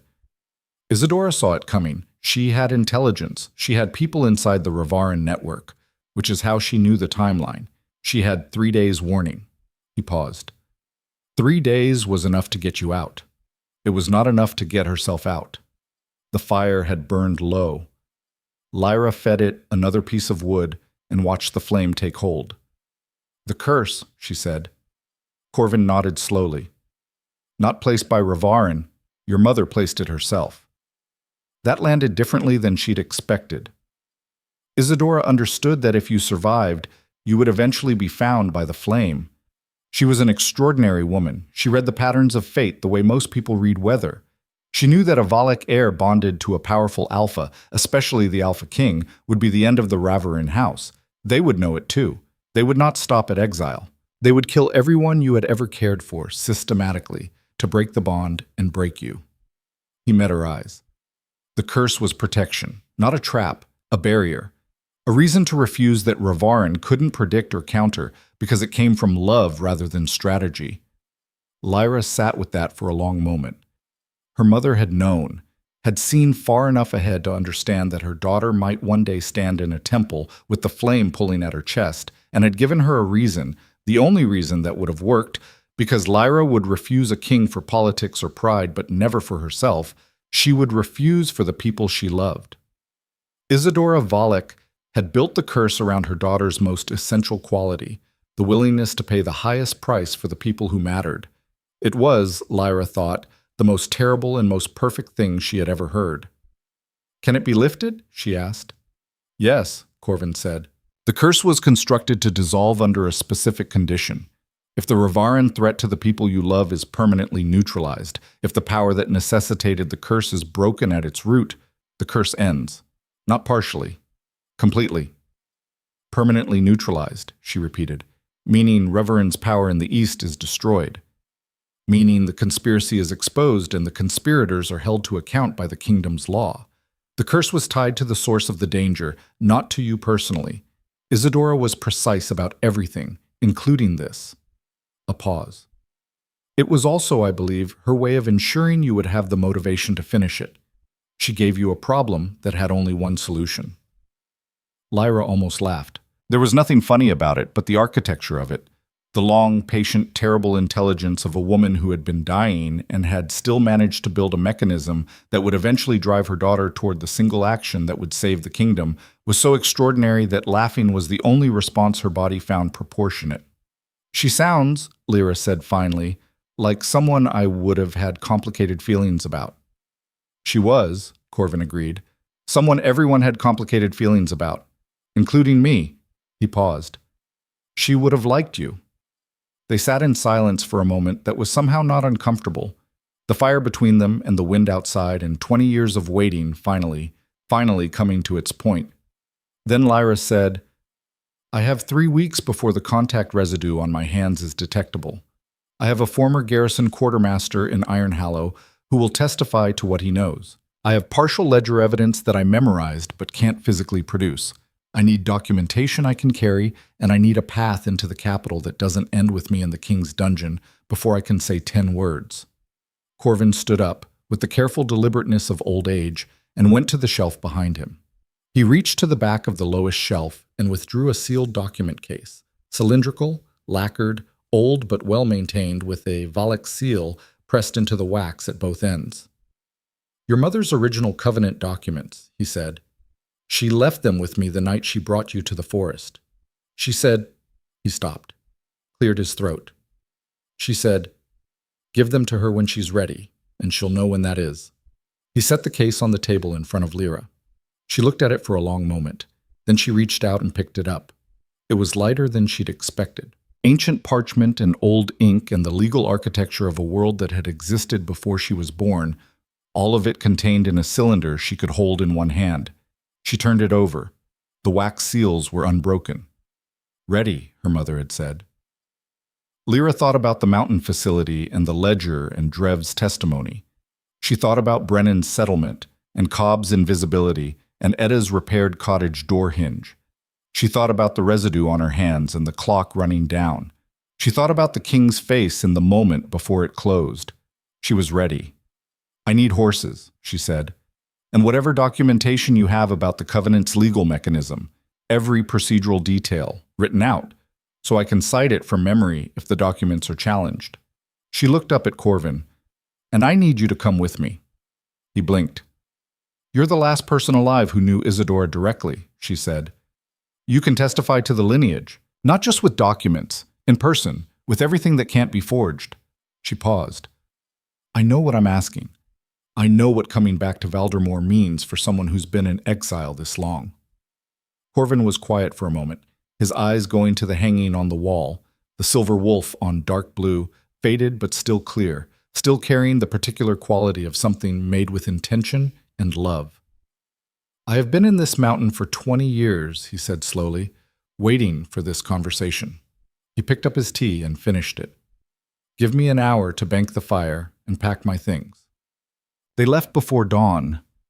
3 of them, Lyra, Corvin, and Drev, who had agreed with the fatalistic certainty of someone who understood that his life in the Ashenlands was already compromised, and that forward motion was the only geometry that made sense. Corvin had 2 horses, mountain-bred and compact, difficult to tire on rough terrain. Lyra rode one. Corvin and Drev managed the other between them, alternating. Cobb had been Lyra's only hesitation. She had gone back to the edge of Grey Marsh in the last hour before departure, not into the settlement, just to its edge, close enough to leave a message with a runner she recognized from a neighboring camp. The message to Brennan was brief. I've found what I was looking for. I'm going where it leads. Thank you for the forge and the hinge plates. Look after Edda. It was not enough. It was what she had. The road west was not the same road the exile convoy had taken east. Corvin knew alternate routes, older paths that predated the official road network, that wound through terrain the garrison didn't monitor because the garrison didn't know it existed. They moved fast and spoke little, covering ground with the single-minded efficiency of people who understand that the terrain between where you are and where you need to be is not a journey. It is an obstacle course, and the correct attitude toward an obstacle course is systematic forward movement. On the second day, they passed through a settlement Lyra didn't recognize, and the people there looked at her with the particular attention that exiles gave to other exiles who were moving with purpose rather than merely surviving. One woman called out from her doorway, "Where are you going?" And Lyra answered honestly because it was faster. "To the capital." The woman stared. Then she laughed, not meanly, but with the disbelieving laugh of someone who has witnessed something outside the normal range of events. "Rather you than me," she said. They kept moving. On the 4th day, they crossed the boundary marked by the king's seal post, back into the settled territories, and the transition was immediate and dramatic. The road quality improved, the vegetation changed, the sky seemed to open up differently over cultivated land. Lyra felt the shift in her chest too. a tightening that was not quite the bond, but was adjacent to it, a sense of proximity to something she had been running away from for months. She did not slow down. On the sixth day, they reached the capital's outer districts, where Corvin navigated them through secondary streets with the confidence of someone who had known this city before it was what it was now, who remembered its older geography the way old people remember old things, not with nostalgia, but with the practical accuracy of lived familiarity. They found a boarding house in a respectable but unremarkable neighborhood. They paid in coin Corvin had brought from the mountain. They did not give their real names. In the small rented room that night, Lyra opened the covenant document case for the first time. The parchment inside was extraordinary. Not just old, but made, crafted with the kind of intentional permanence that marked documents designed to outlast the people who created them. The ink had not faded. The 7 witness seals were intact and clear. The covenant's language was formal and archaic, but entirely legible, and Lyra read it twice, very carefully, with Corvin sitting beside her translating the older terms where necessary. By the time she finished, she understood exactly what she had. The covenant entitled a Valak heir, upon proof of lineage before the royal council, to invoke a review of all Eastern territorial appointments made under Ravaran influence for the preceding 5 years. A successful invocation required verified proof of bloodline, at least 2 living witnesses to the lineage, and physical possession of the original covenant documents. It could be invoked at any royal assembly attended by a full council quorum. 3 requirements. She had all 3. The council quorum, she said. When is the next full assembly? Corvin and Drev exchanged a look. There's an assembly in 4 days, Drev said slowly. A formal one. Full council presence required by protocol. What's the occasion? Another exchange of looks. This one heavier. The king's wedding, Drev said. Lady Seraphine Ravaran. The formal ceremony is in 4 days. The council is required to be present for the vows and the subsequent legal recording. The room was very quiet. Lyra set the document down carefully. The king's wedding. To Lady Seraphine Ravaran, who had been laughing in the gallery. To the woman who was the face of the conspiracy that had killed her family, that was draining the kingdom's exiled communities, that was building a private enhanced army for purposes that were not, she was absolutely certain, benign. And the wedding assembly was the only full council quorum scheduled in the foreseeable future. The mathematics were, once again, ugly and absolute. 4 days, she said. 3, if we're being precise about the assembly start time, Corvin said. She picked up the document case and held it in both hands and felt the weight of it. Parchment and ink and 400 years of legal authority and the last thing her mother had given anyone before she died. Then we have 3 days to prepare, she said. Cheb. Preparation, in this case, meant something more than planning. It meant finding people inside the capital who could serve as the second witness requirement. Corvin was one, and his testimony about Isadora was invaluable. But the covenant's language specified at least 2 witnesses capable of attesting to the lineage through direct knowledge. Corvin suggested a name, a former Valak household servant named Mira, who had been living in the capital's outer district for 15 years, having survived the fire by being off-premises that night, and being too low status for Ravaran to bother hunting down afterward. Finding Mira took a day and required Cobb's particular talent for invisibility, which they didn't have, so Lyra improvised by going through the boarding house keeper, who knew the district the way all boarding house keepers knew their districts, thoroughly and without glamour, and who, for an additional coin, was willing to make an inquiry. Mira was found. She was a woman in her 60s, small and wiry, and initially terrified, with the flinching quality of someone who had spent 15 years keeping their head down and had become very good at it. When Lyra showed her the covenant documents and the Valak seal, Mira went white and then sat down heavily and pressed both hands flat on the table and stared at the seal for a very long time without speaking. "You look like her," she finally said. Her voice was barely above a whisper. "Around the eyes, the way you hold your chin." "Will you testify?" Lyra asked. "At the wedding assembly, in front of the full council." Mira looked at her. In her eyes, Lyra could see the full calculation running, the fear against the cost, The risk against whatever Mira had been carrying for 15 years of watching and waiting and keeping her head below the line of visibility. It was the same calculation Lyra had done in the temple, with the flame on her wrist and the court watching. The difference between what is safe and what is right, and the understanding that choosing the wrong one is its own kind of damage. Yes, Mira said. It was barely a word. It was enormous. Thank you, Lyra said. On the third day, she sent a message. She had thought about this for the entire journey, had turned it over and examined it and tried to find a version of it that was less dangerous, and had failed because there was no version of it that was less dangerous. The message went to Lord Casvin through a channel Drev knew from his garrison days, an old administrative courier whose discretion was commercially rather than personally motivated, which was more reliable. The message was short and did not explain itself. My lord, you said once, I am told, that the ritual must have been legitimate because the girl looked as though she was enduring something, not managing it. I am asking you to be in the throne room at the start of tomorrow's assembly. What happens there will require someone to act with authority and clarity. I believe you are that person. L. V. She didn't know if Casvin would come. She didn't know if he would receive the message in time, or if his discretion could be trusted, or if he would act. She was betting on a single impression made months ago, filtered through Petra, the under-attendant's reporting, and the general principle that people who notice the difference between endurance and performance are usually people worth trusting. It was the most uncertain part of a plan that was almost entirely uncertain.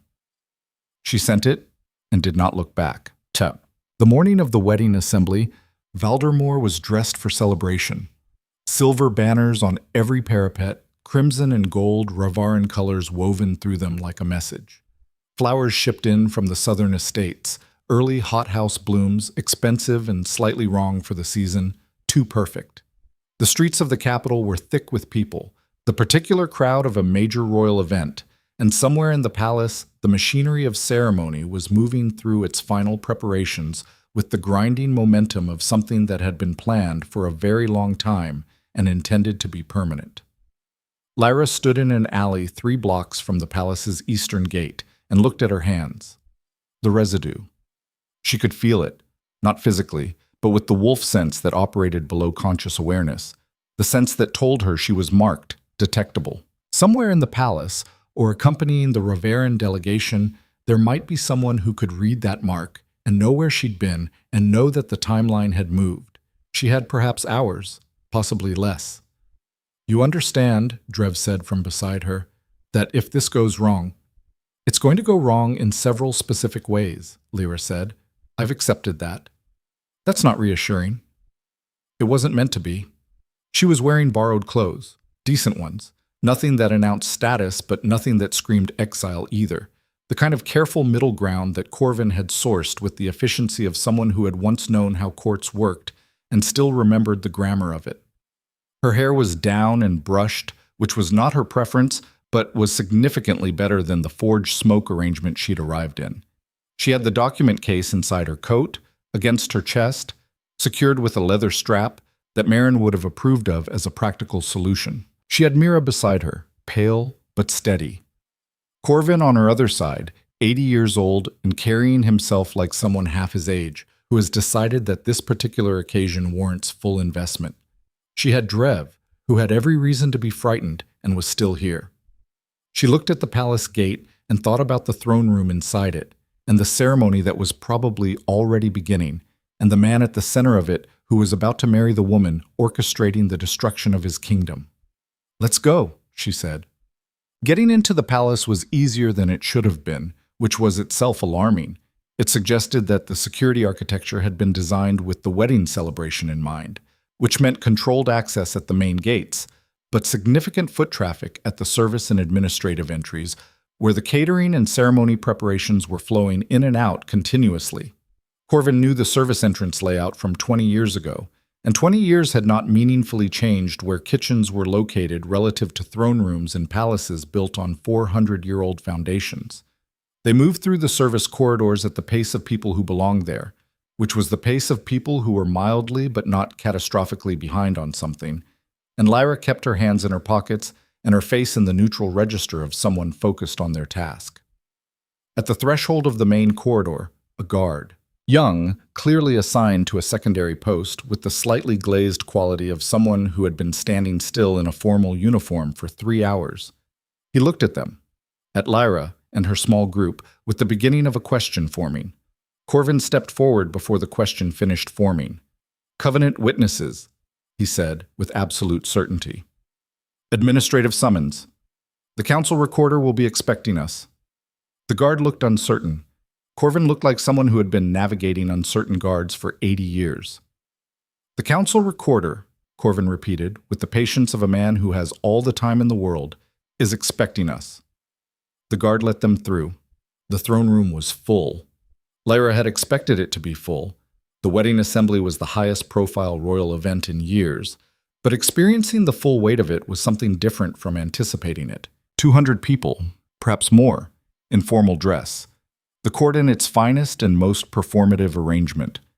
The high priests were at the altar at the room's far end. The council members were arranged in their formal positions along the left wall. The noble gallery was packed, and at the altar, in his black formal coat, silver-eyed and still as stone, Kaelin Draven. He was looking at the ceremony's preliminaries with an expression that was unreadable from this distance, but Lyra knew the architecture of that particular stillness. She had seen it before. It was the expression of a man who had made a decision and closed himself around it and was now executing the decision without allowing himself to revisit the calculus.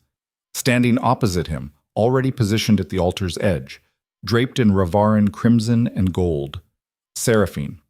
Composed, beautiful, patient as a spider who has finished her web and is waiting for what falls into it. Lyra walked down the aisle. She did not run. She did not sneak. She walked straight down the center of the throne room with the document case in her hand, now out of her coat, and the Valak seal facing outward, and she let the room see her.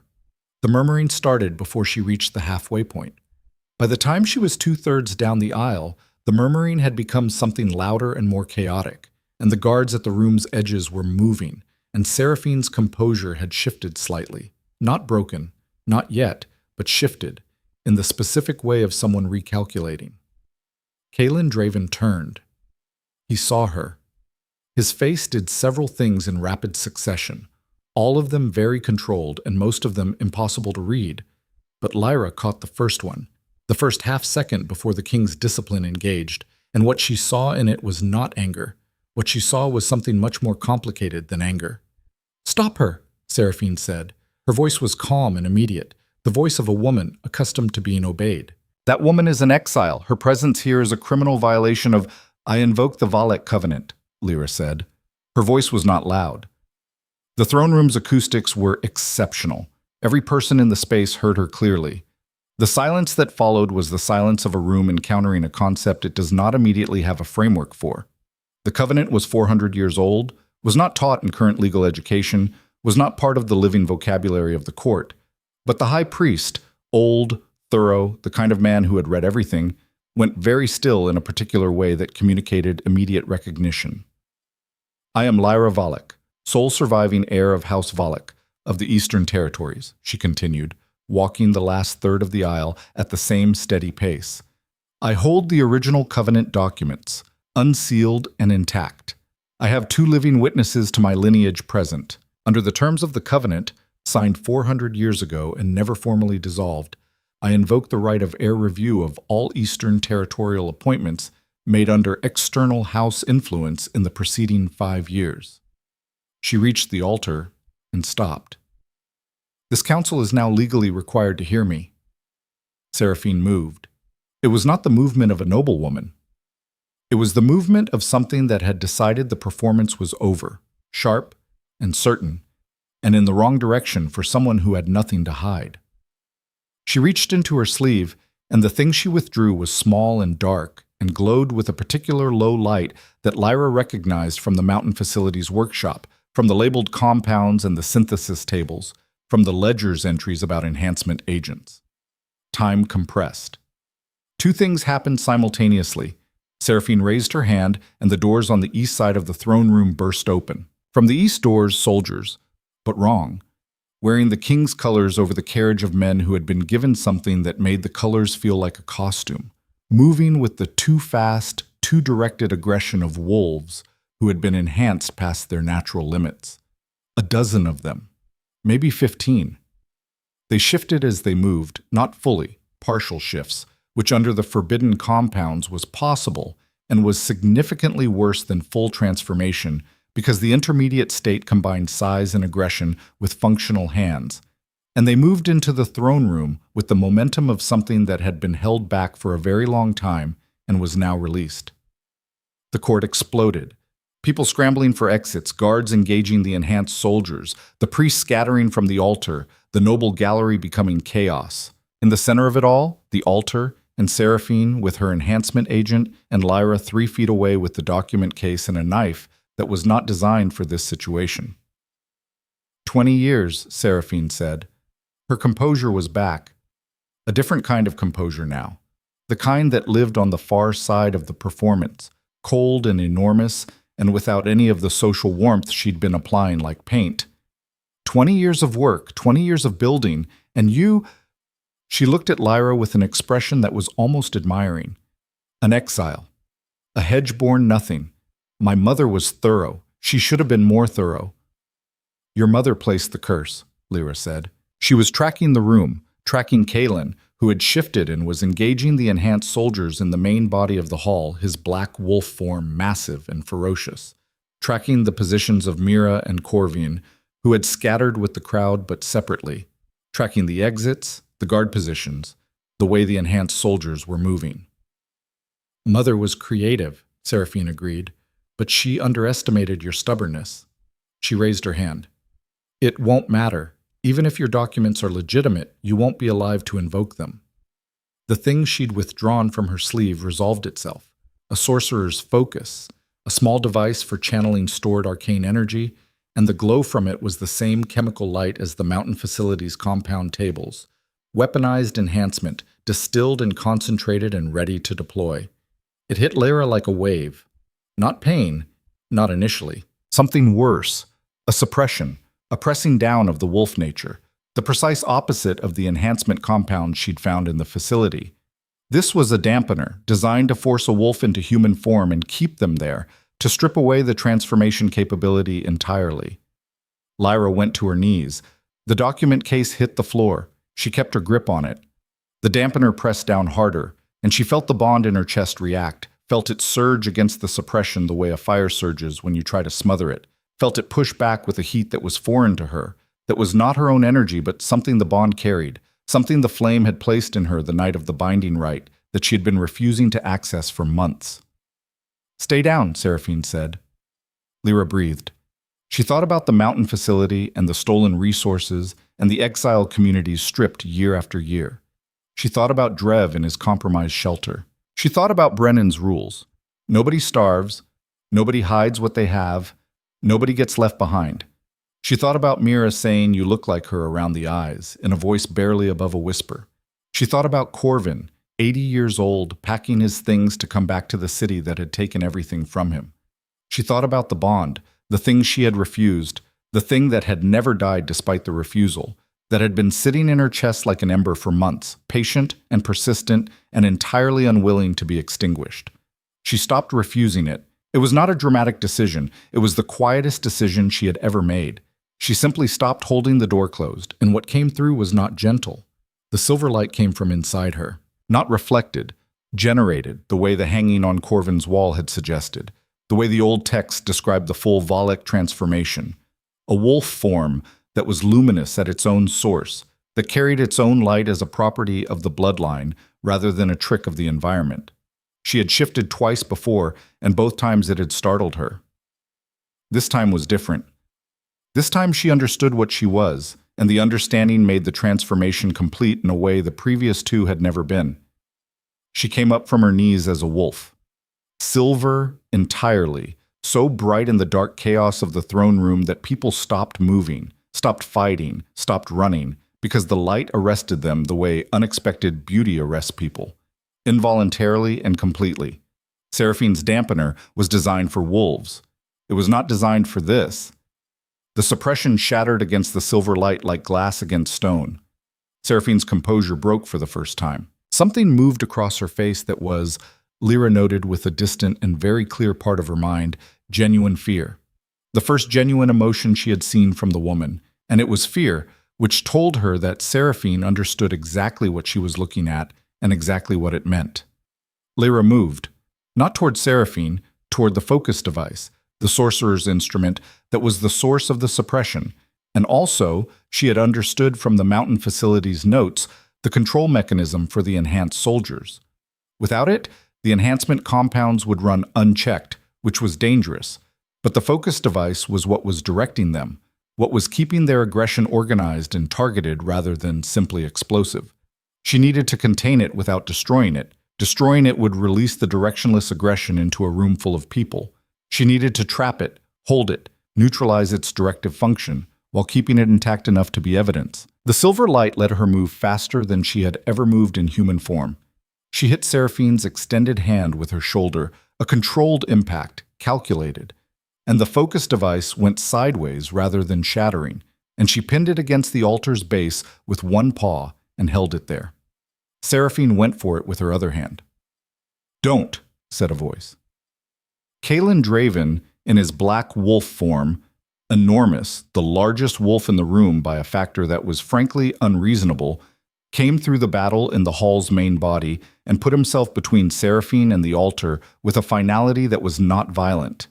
It was the specific quality of a presence so absolute that violence becomes unnecessary. He had been fighting enhanced soldiers for 3 minutes, and it showed. He was breathing hard, one flank cut, but the silver eyes were clear and entirely focused. He looked at Lyra. The document case was on the floor. She was pinning the focus device. The battle behind them was dissipating.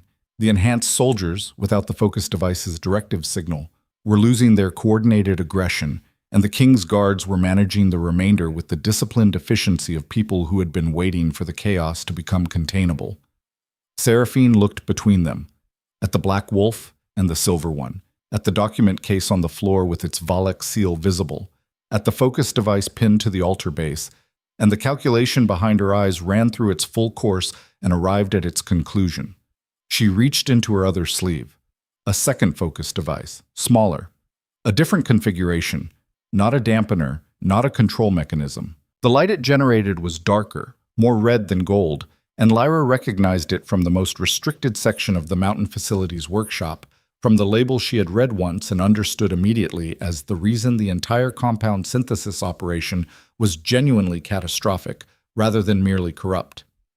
A dissolution agent, designed to trigger a forced reversal of enhancement compounds at lethal concentration, designed specifically to kill enhanced wolves. There were 15 enhanced soldiers still in the room. "The compounds in their systems," Seraphine said, and her voice had recovered its calm with the speed of someone who had always had a final option and had always known they might need it, "are bound to this frequency. If I release this device, every wolf in this room who carries enhancement compound dies within 60 seconds. That includes my own soldiers." A pause. "There are rather a lot of innocent people in this room who are not enhanced wolves, and the dissolution doesn't touch them, so I won't be committing anything that can be called a public massacre. Just a cleaning up of evidence." And in the confusion, her eyes moved to the document case. Evidence can be lost. The room had gone still again. The enhanced soldiers had frozen, not because of the focus device now, that was still pinned, but because they were wolves, and wolves understood the threat to their own lives with a clarity that cut through even chemical aggression. Several of them were looking at Seraphine with expressions that were, despite everything, betrayed. She had built them into weapons, and now was explaining calmly that she was prepared to destroy them. Kalen didn't move. Lyra didn't move.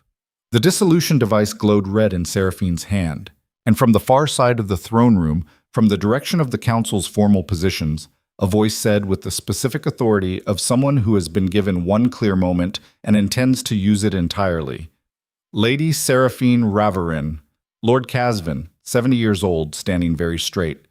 You are in possession of a restricted arcane instrument in a royal assembly. Put it down." "Lord Casvin, I am formally invoking council emergency authority." His voice did not waver. Under emergency authority, I am directing the throne room guard to secure Lady Seraphine and all Ravaran-affiliated personnel immediately." He paused, and his eyes moved to Lyra with the particular expression of a man confirming something he'd suspected for a while. "And I am recognizing the Valak heir's right to be heard under the covenant she has invoked."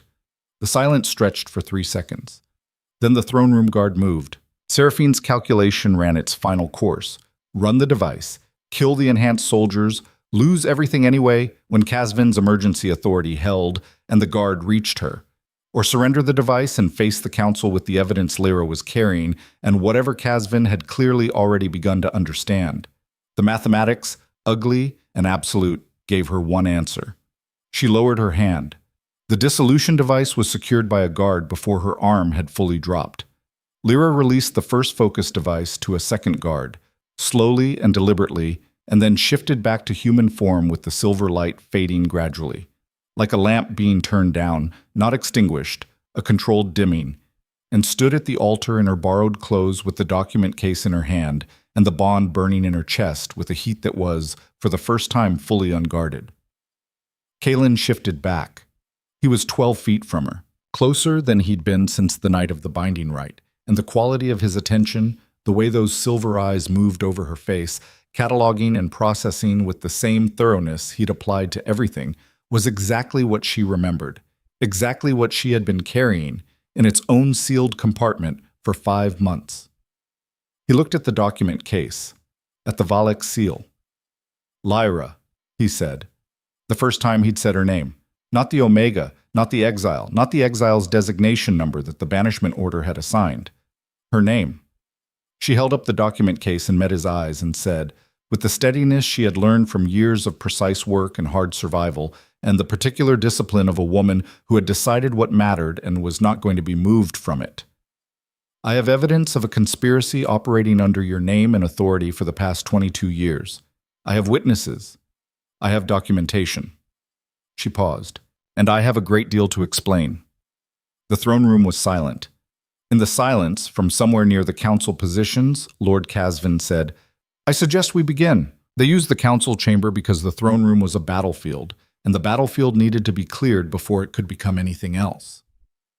The council chamber was 3 corridors east of the throne room, a room that existed in the specific register of places where power conducts its more careful business, not the performative power of ceremony and public spectacle, but the working power of documentation and deliberation and the slow grinding of institutional authority. It had a long table of dark wood, 12 chairs around it, windows that faced a courtyard and let in the flat gray light of a morning that had begun as a wedding and was becoming something else entirely. The walls held shelves of bound records going back 2 centuries, and the room smelled of old parchment and lamp oil and the particular weight of decisions that had been made in this space and could not be unmade. Lord Casvin took the chair at the head of the table. The 7 council members who had not been detained in the throne room's aftermath took their seats with the carefully managed composure of people in the process of recalibrating everything they thought they knew about the last 2 years. Kalen Draven did not sit. He stood at the window with his arms crossed and his back partially to the room, which Lyra recognized as the posture of a man managing something very large and very internal, and she did not look at him more than she had to. She sat across from Casvin and put the document case on the table. Mira was beside her, still pale but steady. Corvin was on her other side, carrying himself with the composed authority of a man who had been waiting for this particular table for 20 years and had no intention of wasting it. Drev sat at the far end, away from the council members, not pretending to belong in this room, but being in it anyway, which was its own kind of courage. "Begin," Casvin said. Lyra began. She had organized it on the road west, had laid it out in her mind the way she laid out complex forge work before starting. Sequence, dependencies, what had to be established before what could be built on it. She started with the garrison overtaxation because it was the most concrete and the most immediately verifiable. She described the collection process, the gap between statutory rates and actual collection, the wagons going east, the mountain facility. She cited figures from the ledger she had memorized, dates, amounts, house notations, and watched 2 of the council members exchange a look that told her the figures meant something specific to them, confirmed something they had noted and filed away and not fully understood until this moment. Then Drev spoke. He was not a natural speaker in formal settings. His voice was careful and slightly over-controlled, the way voices get when people are fighting their own nerves. But what he said was precise and specific and irrefutable. He had been the garrison quartermaster. He had seen the internal accounting. He had the professional knowledge to explain exactly how the discrepancies had been structured to avoid detection in the Crown's standard audit process, which was itself a detail that made two more council members go very still, because it implied that whoever had designed the extraction system had known the audit process intimately, which meant they had access to the Crown's internal administrative protocols. "Who has access to the Crown's audit protocols?" one of the council members asked. His name was Lord Fenrath, and he was a thin man with a precise, analytical manner who had the quality of someone who worked in numbers and trusted them more than words. "The council members," Casvin said, "the royal treasurer, and anyone those parties had chosen to share documentation with." He paused. "House Ravarin has had 2 council representatives for the past 3 years. The implication landed without needing to be stated. Then Corvin spoke.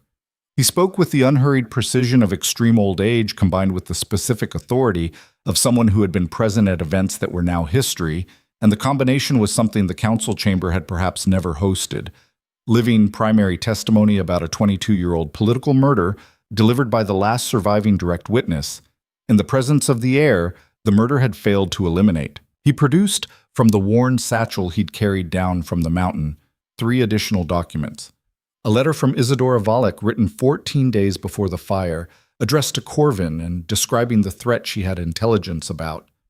A record of the infant girl's formal naming in the Valak household registry, which bore the Valak matriarch's seal and Isadora's own signature, and a deed of safe custody transferring the infant to the care of an unnamed guardian in the western settlements, signed with a personal seal that Corvin confirmed was Isadora's own. "The infant girl named in this registry," Corvin said, "is the woman sitting beside me. I identified her by the Silver Wolf transformation, a manifestation documented in Valak bloodline records for 8 generations, which I have personally witnessed, and by the physical resemblances to her mother that are evident to anyone who knew Isadora Valak." He set the documents on the table beside Lyra's covenant case. The council looked at the documents, then at Lyra.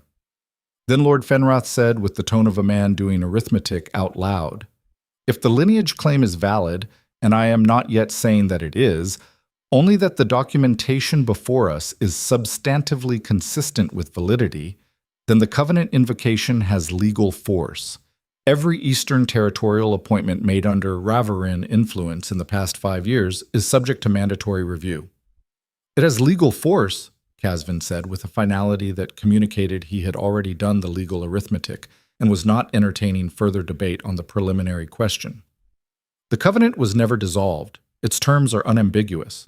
The only threshold question is lineage verification, and the combination of documentary evidence, witness testimony, and the physical manifestation witnessed by this council earlier today." He paused, and his voice was dry, but not without a particular quality underneath it, something that wasn't quite satisfaction but was adjacent to it. "I believe the physical manifestation was witnessed by everyone in the throne room." A moment of silence around the table. "The silver form," said the only woman at the table, a council member named Lady Voss, who had the specific manner of someone who has been doing her job with integrity in a compromised environment and has been waiting for exactly this kind of morning. "I have read about it. I never expected to see it." She looked at Lyra directly. "I should tell you that I have had concerns about the Eastern appointment pattern for 14 months. I raised them twice in council session. Both times I was outvoted." "By Ravarin representatives," Lyra said, "and by members who, I now understand, may have had reasons for their votes beyond their stated positions." Lady Voss's voice was precise and very controlled. "I would like to formally request that the Council's records from the last 2 years be audited against the information being presented here." "Seconded," said Lord Fenrath immediately. Casvin looked down the table. The show of hands was 7-0, with 2 members detained in the throne room and therefore absent from the count. He noted it without ceremony. "The audit motion carries," he said. "We will proceed." From the window, Kalen Draven had not moved. He had listened to all of it, had stood still through Drev's testimony and Corvine's testimony and the council's procedural motions, with the quality of a man receiving a very large quantity of information and integrating it carefully, not reacting to individual pieces, but processing the whole. Lyra was aware of his presence the way she was always aware of it, with that particular involuntary attention that the bond created and that she had stopped trying to suppress, because suppressing it used energy she needed for other things. When there was a pause in the council's process, Casvin was organizing the documentary evidence with Lord Fenrath, laying out the sequencing. Kalen turned from the window. He looked at Lyra. She met his gaze. "The rejection," he said. Not loudly, not accusatorially. It was a question shaped like a statement, the way some questions are when the person asking has already formed a hypothesis and is testing it. "The curse," she said. "Your mother placed it," she added, and she watched Seraphine's name form in his expression and then get set aside, because he was already working through the logic faster than she was presenting it. "If I claimed a powerful mate bond, it would drain anyone who had genuinely loved me. The greater the bond, the faster the death," he said. His jaw was tight. "Yes. You knew this the night of the binding rite." "I had known it for 3 years." He was quiet for a moment. Around them, the council continued its work, and Mira was speaking quietly with Corvin, and Drev was staring at the table surface with the expression of someone who has been wound very tight for a very long time and is trying to figure out how to let that go. "The people in the village," Kalen said. "The ones who raised you." "Marin, my foster mother." She said it evenly because evenness was what she had for this. "Fenwick, Risa. There were others. If I had accepted this bond and let it develop, you would have killed them." "Yes." He absorbed this. The silver eyes were doing the thing she recognized now, not shutting down, but moving through processing stages so fast they looked like stillness. "You could have told me," he said. "In the temple, in front of the court, with 200 people watching and no context for any of it." She met his eyes steadily. "Would you have believed me?" The pause was very brief. "No," he said. "Probably not." "I had about 4 seconds," she said. "I made the choice that protected the people I was responsible for. And then I exiled you." "Yes." He said nothing for a moment.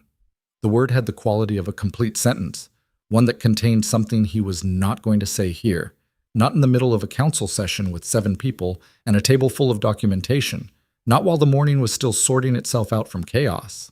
But she heard it anyway, the weight it was carrying, and she registered it and did not look away from it.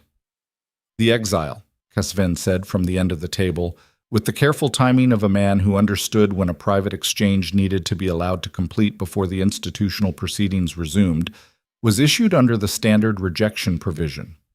Given the extraordinary circumstances now established, the curse, the lineage, the conspiracy that necessitated both, the question of its formal reversal will need to be addressed.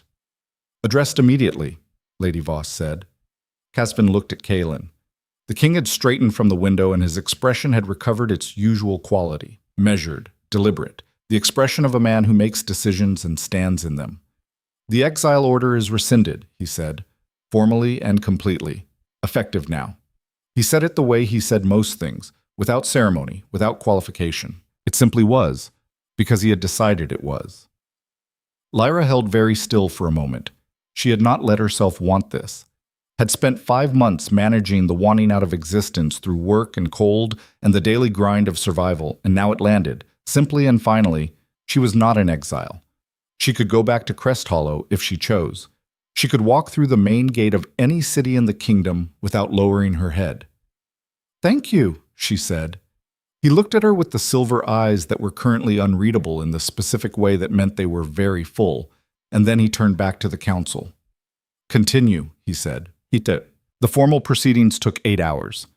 This was faster than any council session in living memory, which was itself a testament to what happens when the institutional machinery is pointed at something it has both the evidence and the collective will to act on. Lord Casvin ran the session with the efficiency of someone who had been building toward this for a while. Who had, Lyra came to understand, been quietly cataloging irregularities and inconsistencies in the council's operations for 14 months, since the same window as Lady Voss. But with the additional advantage of being the senior member and therefore having access to archival comparisons that revealed just how dramatically the pattern had shifted. He had suspected. He had not had enough to act on. The Covenant invocation had given him enough. The detainees from the throne room were processed systematically. Seraphine first, then the 4 council members who had been voting in reliable alignment with Ravaran interests, then the garrison officials whose names appeared in Drev's testimony.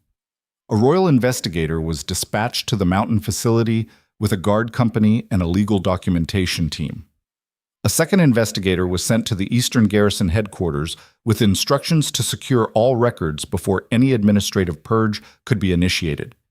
Both dispatch orders were signed by Kalen directly and countersigned by Kazvin, which made them effectively unblockable through any of the administrative channels that the Ravaran network had been using for 2 years. Seraphine was held in the council's formal detention room, which was not a dungeon, but was definitively not a comfortable sitting room either, a contained, secured space that communicated her new status clearly. She had asked for legal representation immediately, which was her right, and had then said nothing else, which was the response of someone who had calculated that silence was her best remaining asset. Lyra spent the middle portion of the day with Lord Fenrath, going through the memorized ledger figures. He had a way of working, systematic, building from individual data points to structural patterns that she recognized and respected, and they established a working relationship inside of 20 minutes that was primarily professional and entirely focused on the task, which suited them both.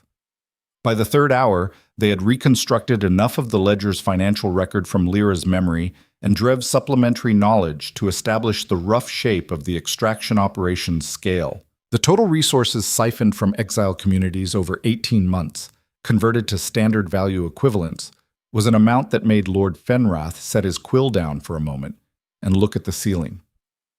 "This would fund a private army," he said. "It did fund a private army," Lyra said. "The enhanced soldiers in the throne room this morning are a subset of it. We don't know the full size yet. The investigator will find the rest." He picked his quill back up. "The enhanced soldiers who were detained this morning, the compounds in their systems are a medical emergency. The suppressant treatment exists, but it requires specialist physicians." "I know where the synthesis notes are," Lyra said.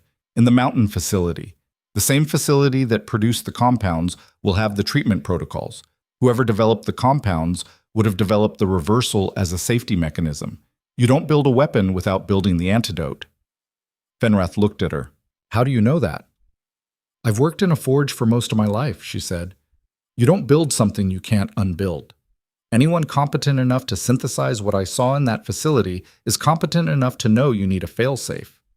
He considered this and then added it to the dispatch instructions being prepared for the investigation team. And Lyra noted that he added it without the small hesitation that would have communicated he was humoring her. He simply accepted it as sound reasoning, verified it against his own knowledge, and incorporated it. She found she appreciated working with a man who evaluated ideas rather than their source. In the late afternoon, when the immediate procedural work had reached a natural pause, and the council members were taking turns reviewing the preliminary investigators' reports coming in by fast courier from the Eastern Territories, Lyra found herself alone in the corridor outside the council chamber. Not entirely alone. Mira was at the window at the corridor's end, looking out at the courtyard. She had been quiet for most of the day, which was understandable. She had spent 15 years in the studied invisibility of self-protection, and one day of being an official witness in a royal council session was the equivalent of spending 15 years turning down the volume and then having someone turn it back up all at once. She was still standing, still present, which Lyra counted as something considerable. "Are you all right?" Lyra asked. Mira turned from the window. "I have been asking myself that for about 4 hours," she said. "I keep arriving at approximately the same answer." "Which is?" "That I don't know what I am, but I'm not afraid anymore." She paused. "I have not been afraid in 15 years. It's a strange feeling." "I imagine it is." Mira studied her with the direct, slightly unnerving attention of someone who has been watching people very carefully for a very long time. Your mother would have been proud of today, she said. Lyra was quiet for a moment. The sentence landed somewhere complicated, the space where the mother she had never known existed, composed entirely of second-hand descriptions and the shape of a choice made the night of a fire. Tell me something about her, Lyra said. Something small, not the legal history or the covenant or the last night, something ordinary. Mira thought for a moment. She was terrible at mornings, she said finally. For a woman of such precision and foresight, she was remarkably resistant to being awake before the 8th hour. The household staff learned not to schedule anything requiring her full attention before noon. A small pause, and in the pause something that was not quite a smile, but was the shape memory takes when it still has warmth in it. She was also, when she chose to be, genuinely funny. Dry. The kind of funny that arrived 2 sentences after the joke, so that by the time you understood it, she had already moved on. Lyra thought about this, filed it. Thank you, she said. She would have liked you, Mira said, and it was the second time Lyra had heard those words. Corvin had said them in the mountain forge, and the second time the sentence found a different angle in and touched something she hadn't expected. She nodded and turned back toward the council chamber, because the work was not finished, and she was better at moving through difficult feelings while doing something with her hands. Chumps, Corvin found her that evening. The council session had formally recessed at sundown to allow members to review the growing body of documentary evidence overnight and reconvene in the morning. And the palace had settled into a different kind of activity, controlled and purposeful rather than ceremonial, the activity of an institution that has discovered a structural problem and is beginning the systematic work of addressing it. Guards were stationed at new positions. Administrative staff were working late. The detained Ravaran-affiliated officials were in various states of legal processing. Lyra was in the small antechamber off the main corridor, sitting on a bench with the covenant documents spread across her knees, reading them again. Not because she needed to, but because there was something in the reading that felt like continuation, like keeping a conversation going. Corvin sat beside her with the careful movement of extreme old age, and they sat in silence for a while, which was a different silence from the one on the mountain. That silence had been the silence of people who had just found something. This was the silence of people who had carried something a very long distance and set it down. The council will confirm the lineage claim tomorrow, he said. Fenrith told me, in so many words. The documentation is sufficient. I know, she said. That means your official designation changes. You understand what that means, practically. Valak heir, recognized. Eastern Covenant rights, active. All that follows from it. She paused. I know. Do you know what you want to do with it? It was the question she had not been allowing herself to ask, because the last several months had been about survival and investigation and forward motion, and questions about what came after that were a luxury she hadn't had time for. But here, in the small antechamber, in the quiet, it was available. I want to go to the Ashenlands, she said. Not immediately, but eventually. What I saw there, the exile communities, the way they live, the overtaxation was the symptom, not the disease. The underlying conditions existed before Rovaran started exploiting them. People are surviving out there in ways that don't have to be as hard as they are. Corvin looked at her. The forge in Greymarsh works, she said. The settlement functions. Brennan runs it better than most administrators run established territories. But they have nothing. No infrastructure, no supply access, no legal standing, no way to advocate for themselves inside the kingdom's systems. She paused. The Covenant gives the Valak heir advocacy rights in Eastern territorial governance. That's what it's for. That's what it was designed for. Your mother would have done the same thing, Corvin said, though she might have taken a more formal route to it. I'll take whatever route gets there. He nodded slowly. There is also the question, he said, with the careful precision of someone raising something they know is significant, of the curse. She had not talked about this with anyone except Corvin himself, the night of the mountain forge. The condition for dissolution, she said. The conspiracy must be permanently neutralized. The power that necessitated the curse must be broken at its root. The question is whether what happened today constitutes permanent neutralization. He paused. Lady Seraphine is detained. The facility is being investigated. The council appointments are under review. The appointment review could take months. The investigation could turn up complications. Seraphine has resources. She'll have legal counsel. She'll mount a defense. None of this is permanent yet. No, he agreed. Not yet. Which meant the curse was still active. Which meant the bond, the ember in her chest that she had finally, this morning, stopped refusing, was still the threat her mother had built it to be. Not to herself, but to everyone who had ever loved her. She folded the covenant documents carefully and slid them back into the case. One thing at a time, she said. The morning brought new couriers from the east. The investigator's preliminary report was 70 pages, which was longer than Lyra had expected, and more comprehensive than she had hoped, which meant the investigation team had found things she hadn't known to look for.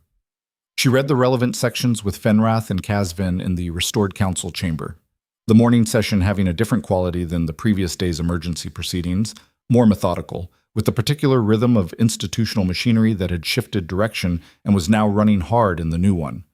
The facility had yielded more than the ledger. There were secondary records, encoded but crackable by someone who knew what they were looking at, that established a timeline of the Ravarin operation going back not 2 years but 9, the overtaxation scheme, the private army development, the council infiltration. These were components of a plan that had been in construction since before Seraphine's generation, initiated by the old Ravarin patriarch and handed forward. The destruction of House Valek 22 years ago was documented in those secondary records in a way that was clinical and operational and left no room for alternative interpretation. Casvin read the relevant section of the report and was quiet for a long moment after. 22 years, he said. The patriarch initiated it, Lyra said. Seraphine inherited both the plan and the execution. She's been running the active phase for the last 3 years. We had no idea. He said it not defensively, but with the weight of a man who has spent a career believing he understood the environment he was operating in and is revising that belief. The scale of it, to conduct something of this scope inside the kingdom's administrative structure without detection. You detected anomalies, Lady Voss said from across the table. We both did. We were outvoted before we could build a case. Which was the design, Lyra said. The council infiltration wasn't incidental. It was the mechanism that made everything else possible. You can't exploit audit gaps you don't know exist, but if you put your people in the rooms where the audit protocols are discussed, then you know exactly which gaps to exploit and which records to suppress, Fenrath finished. He looked at the report with an expression that combined professional admiration and profound disgust. Elegant, ugly, both. The testimony from 3 of the 4 detained council members had begun arriving that morning as well. 2 had decided that cooperation with the investigation was their best remaining option and had begun talking with the systematic thoroughness of people who had been holding a great deal and found the release of it almost relieving. The picture was adding detail continuously, the way a developing image adds definition as the process runs. More names, more mechanisms, more of the operational architecture. It was, Lyra thought, watching the picture clarify what happened when you pulled the right thread.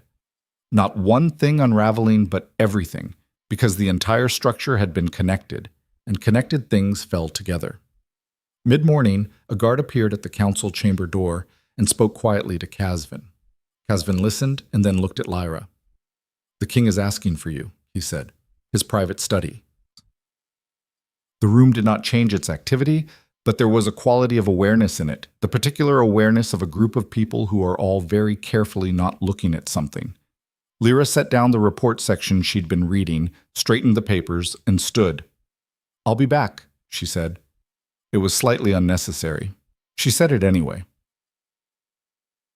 Tip. The king's private study was on the second floor, north side, and it overlooked the city rather than the palace's internal courtyards. A choice that told her something about the person who used it, the same way the bend in a blade told you something about the smith. He had chosen the outward view, the one that was bigger and harder and required more vigilance to maintain. She knocked. The door opened from inside. Kaelin Draven was standing at the window, which was where she had expected him to be. The window seemed to be his natural station for difficult situations, the place where he did his processing. He was not in formal dress anymore, which meant he had changed at some point in the night, and the less formal clothes made him look not smaller exactly, but more human-scaled, closer to the dimensions of an ordinary person. He turned when she entered. "Sit," he said. "Please." The please was, she suspected, not a word he used reflexively. She sat in the chair across from the desk and watched him move from the window to the desk, and then not sit, because she was learning, a person who processed better while standing. "I've been reading Corvin's testimony," he said. "The full version, the part about your mother and the night of the fire." "All right," she said. "She left you in the forest alone, 18 months old." "With Corvin's knowledge and direction," Lyra said. "He was watching. He made sure I was found." She paused. "She was protecting me the only way she had left." He turned the information over for a moment in the way she had watched him turn other things, carefully and without rushing. "The curse," he said. "You've been carrying it since you were 17. "Yes." "And it hasn't been lifted yet." "No." "Because the conspiracy isn't fully resolved yet." "Correct." He looked at her. The silver eyes were very clear, very direct, and not performing anything. "Then the threat is still active," she said, "until the conspiracy is permanently neutralized. That's the dissolution condition." A pause. "Marin," he said. The name of the woman who had raised her. He had heard it in the council chamber when she had used it. "Is she doesn't know any of this. She doesn't know about the bond. She doesn't know about the flame." Lyra kept her voice even. "I've been protecting her by staying as far from any active bond as possible." He was quiet for a long moment. "I exiled you," he said, "to the Ashen Lands. In winter." "You did?" "You spent 5 months in a frontier settlement forging tools and uncovering a 22-year conspiracy." A pause. "Alone." "Mostly alone. Cobb helped, and Brennan gave me the forge." He looked at her with something that was not quite exasperation and not quite something else, and said, "I would like to say something, and I would like to say it correctly, so I'm going to take a moment." She waited. He took the moment. He came around from behind the desk and sat on the edge of it, not behind it, not at the formal distance of a king receiving a petitioner, closer, and he looked at her with the full weight of his attention, which was, she had learned, a very significant quantity of attention. "You refused me to protect people who loved you," he said. "You were exiled for a decision that was entirely reasonable under circumstances I didn't know about and didn't ask about. You spent 5 months in the hardest territory in the kingdom, by my order, and you used that time to uncover and dismantle a conspiracy that was operating in my name and under my authority, and that I had no idea existed." He paused. "You came back into this palace through the service entrance in the middle of my wedding and invoked a 400-year-old covenant in front of my full council and turned the throne room into—" He stopped. "You have spent this entire time protecting things that are mine. My people in the exile territories, my kingdom's integrity, my authority, while I had ordered you removed from my presence. The exile communities aren't yours specifically," she said. "They're people." The corner of his mouth moved, slightly, and it was the first time she had seen anything on his face that was close to the kind of expression a person made when they were surprised into almost laughing. It was a very small movement, very controlled, and it lasted about half a second. "The exile communities are people," he agreed, "who are also my subjects and my responsibility, and who you protected when I was not." She held his gaze. "You didn't know." "I should have known." "Reverend spent 9 years making sure you couldn't know. That's not a personal failure, that's a structural one." She paused. "The structure is what's being fixed now." He looked at her for a long moment in silence, and the silence had a different quality than the silences of the previous day. Those had been the silences of a formal proceeding, information being transmitted and processed. This was the silence of something else, something more personal and more uncertain and more weighted. "When the conspiracy is resolved," he said, "when the dissolution condition is met and the curse is lifted." He stopped, started differently. "I am not asking you for anything. I want to be clear about that. I am not—" Another stop. He looked like a man who is usually very good at words and is currently finding them inadequate. "I know," she said. He looked at her. "I know you're not asking," she said. "And I know why. And I know that the bond is complicated, that it was always complicated, that it became more complicated when I refused it, and more complicated still when you exiled me, and more complicated again when I came back through your service entrance and lit up your throne room like a signal fire." She paused. "I also know what the flame chose." "So do I," he said. His voice was very quiet. "And I know that choosing something deliberately is different from having it chosen for you." "Yes," he said, "it is." They looked at each other across the small distance in the king's study, with the morning light coming in from the city-facing window and the sounds of the palace working below them, working hard, working at the restoration of something that had been damaged for a long time. And the bond between them did what it had been doing for months, burned patiently, without permission, without apology, in the space between what had been done and what might yet be chosen. "There are things that need to happen first," she said. "I know. The investigation, the council review, the legal proceedings, the exile community situation in the East." She paused. "Marin." "Yes," he said. And when he said Marin's name a second time, it carried something she hadn't expected, a recognition of the person behind the name, not just the name as a reference point in the curse's mechanism. "Tell me about her." She looked at him. The silver eyes were genuine. "She cuts bread with the same precision she puts into everything," Lyra said slowly. "She says precision is something you practice in all moments or in none. She is the least sentimental person I have ever met, and she also kept every piece of bad drawing I made as a child in a box under her bed and denied she had it until I found it when I was 15, and she told me to mind my own business." She paused. "She raised me without knowing who I was and without asking for anything. She would absolutely hate all of this. He was listening with the full attention that was his particular quality, and his expression had opened into something she had not seen on it before. Genuine curiosity, the real kind, the kind that meant he was interested in the answer for its own sake rather than for what it told him about the situation. "She sounds," he said, "like someone I should thank." "She would tell you to mind your own business," Lyra said, "but she would mean it as a compliment." The almost laugh again, slightly larger this time, and then it settled into something that was just a different quality of attention, and the morning light came in from the city window, and somewhere below them the palace continued its hard and necessary work, and neither of them moved for a moment that was longer than it should have been and exactly the right length. Then Lyra stood. "I should get back to the council," she said. "Yes," he said. "So should I." They went back separately through the palace corridors and reconvened in the council chamber where the work was, and Lyra sat across from Fenrath and picked up the report she'd been reading and continued from where she'd left off. And the feeling in her chest was not the desperate, suppressed ember of the last 5 months. It was something quieter than that, something that had, in the space of one morning, graduated from survival to the beginning of something that might, eventually, if the work was done and the structure was fixed and the people she loved were safe, might be allowed to become what it had always been meant to be.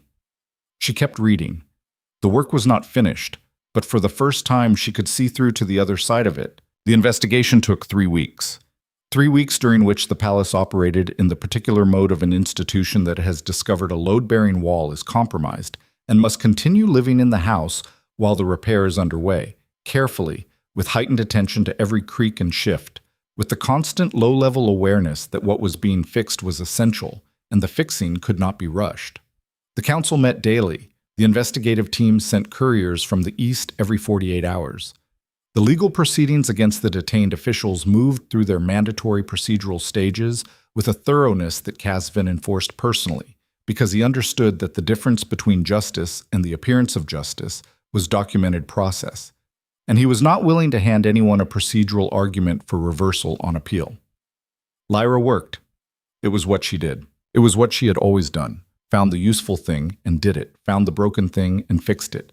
Found the gap between what was and what should be and built a bridge across it with whatever materials were available.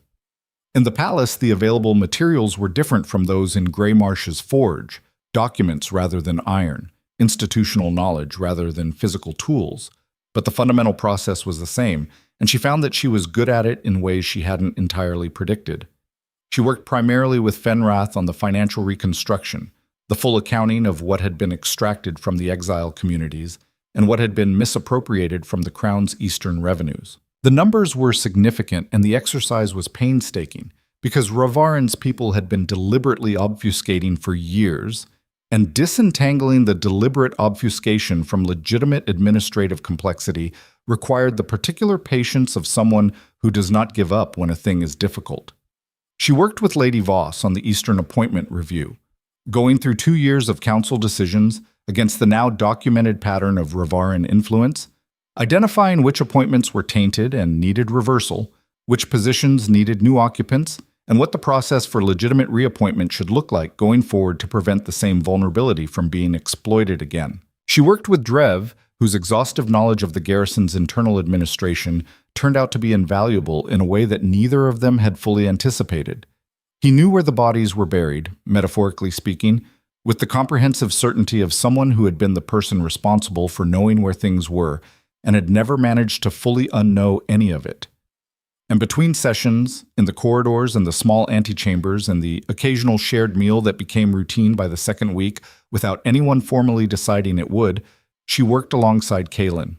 Not romantically, not with the ease of people who have resolved something. With the careful, attentive quality of two people who are learning each other in real time, filling in the years of context they had skipped, building understanding out of the ordinary materials of daily proximity, how he took his tea, which was black and without ceremony, how he managed disagreement in council sessions, which was directly and without softening. The way he read reports, which was fast and then slow, skimming for structure and then returning to the parts that required more, a pattern she recognized because she did the same thing. He learned her too. She caught him watching sometimes, not with the particular intensity of the throne room or the study, but with the quieter attention of someone who is cataloging small things. The way she organized documents by structural logic rather than chronological order. The way she always knew where the exits were. The way she became more physically still when she was thinking most actively, a counterintuitive reversal of how most people worked. He did not make it a thing, neither did she. The bond was there. It was always there, steady and patient and entirely unwilling to be politely ignored. But the curse was still active, because the conspiracy was not yet permanently neutralized, and permanent neutralization had a specific legal meaning that required the proceedings to reach their formal conclusion. She did not let herself think too far ahead of the work. On the 19th day, the investigation team returned from the Eastern facility with the full secondary records. The records were, as the preliminary report had suggested, comprehensive in a way that was both invaluable for the prosecution and deeply disturbing in what they revealed about the scope of the planning. The Ravarin operation had been running in some form for 22 years, but the secondary records extended even beyond that, to correspondence between the old patriarch and advisors that predated the destruction of House Valak, that showed the decision to eliminate the family had been made years before it was executed, with the deliberateness of a long-game strategic calculation rather than a reactive crisis response. The family had been targeted because they represented the single legal mechanism that could unravel Ravarin's eastern ambitions. The Covenant. The legal authority that a Valak heir could invoke to challenge Ravarin's influence over eastern appointments. The old patriarch had identified this threat 15 years before he acted on it, had spent a decade building the infrastructure that would make the elimination clean and complete, and had then executed it with the precision of someone who had rehearsed every contingency. Almost complete. The infant girl had been the one variable he had not controlled. Casvin read the relevant sections of the extended record in the council chamber on the 20th morning, and the chamber was very quiet when he finished. Not the quiet of shock. They had been living with the shape of this for 3 weeks and were past shock. The quiet of people sitting fully inside the dimensions of what they were dealing with. The patriarch is dead, Lady Voss said. He's been dead for 6 years. Yes, Casvin said. Seraphine inherited both the plan and his authority within it, Lord Fenrath said. She has been the operational head since at least 4 years ago, possibly longer. The records indicate she became active in the operation at 19, Kasvin said. She is now 31. 12 years. 12 years of active participation in the conspiracy, and the last 4 years as its architect. The legal implications of that timeline were significant. It moved her from an heir who had inherited a going concern to an active and primary participant with full knowledge and agency at every stage of the operation's most critical phase. The prosecution's case, already substantial, was now complete. Seraphine's legal counsel had been arguing for weeks that her client was a secondary figure in a plan she'd had limited control over, a noblewoman caught up in her family's legacy with insufficient understanding of its full scope. The secondary records destroyed that argument entirely and permanently. Kasvin set the report down. "We are ready to proceed to formal charges," he said. "All counts. The full scope." He looked around the table. Objections? There were none. The formal charges hearing was held in the Great Hall, which was used for proceedings of kingdom-wide significance, a room larger than the council chamber and more formal, with seating for observers, because Kasvin had made the deliberate decision that this proceeding should be visible, not as spectacle, as transparency. The kingdom had been deceived for 22 years by mechanisms that had operated in deliberate obscurity, and the response to deliberate obscurity was deliberate openness. The court filled. Nobles who had been at the wedding assembly 3 weeks ago, who had watched the chaos of that morning from the gallery, who had seen the silver wolf and the dissolution device and the king's black wolf form and Kasvin's emergency authority invocation, came now to the formal proceeding with different faces than they'd worn to the wedding.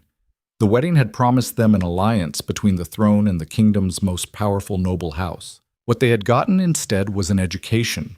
Some of them were still sorting out how to feel about the education. Most of them were trying very hard not to look as though they had been cheering for the wrong side 3 weeks ago, which many of them had been, because Ravarin had been the dominant political force in the capital for long enough that alignment with it had simply felt like the direction gravity pulled. Lyra sat in the formal witness section with Corvin and Mira and Drev and the 6 exile community representatives who had made the journey from the Ashenlands to testify, Cobb among them, which had surprised her when he appeared at the palace 3 days ago with the particular air of someone who has decided that if things are happening anyway, he would prefer to be in the room where they were happening. Brennan had not come herself, which was entirely consistent with Brennan's approach to things. But she had sent a written statement so thorough and well-organized that Fenrath had described it as the most useful single document the prosecution had received. She had also sent, at the bottom of the formal statement, a note addressed to Lyra personally, in Brennan's characteristically direct hand.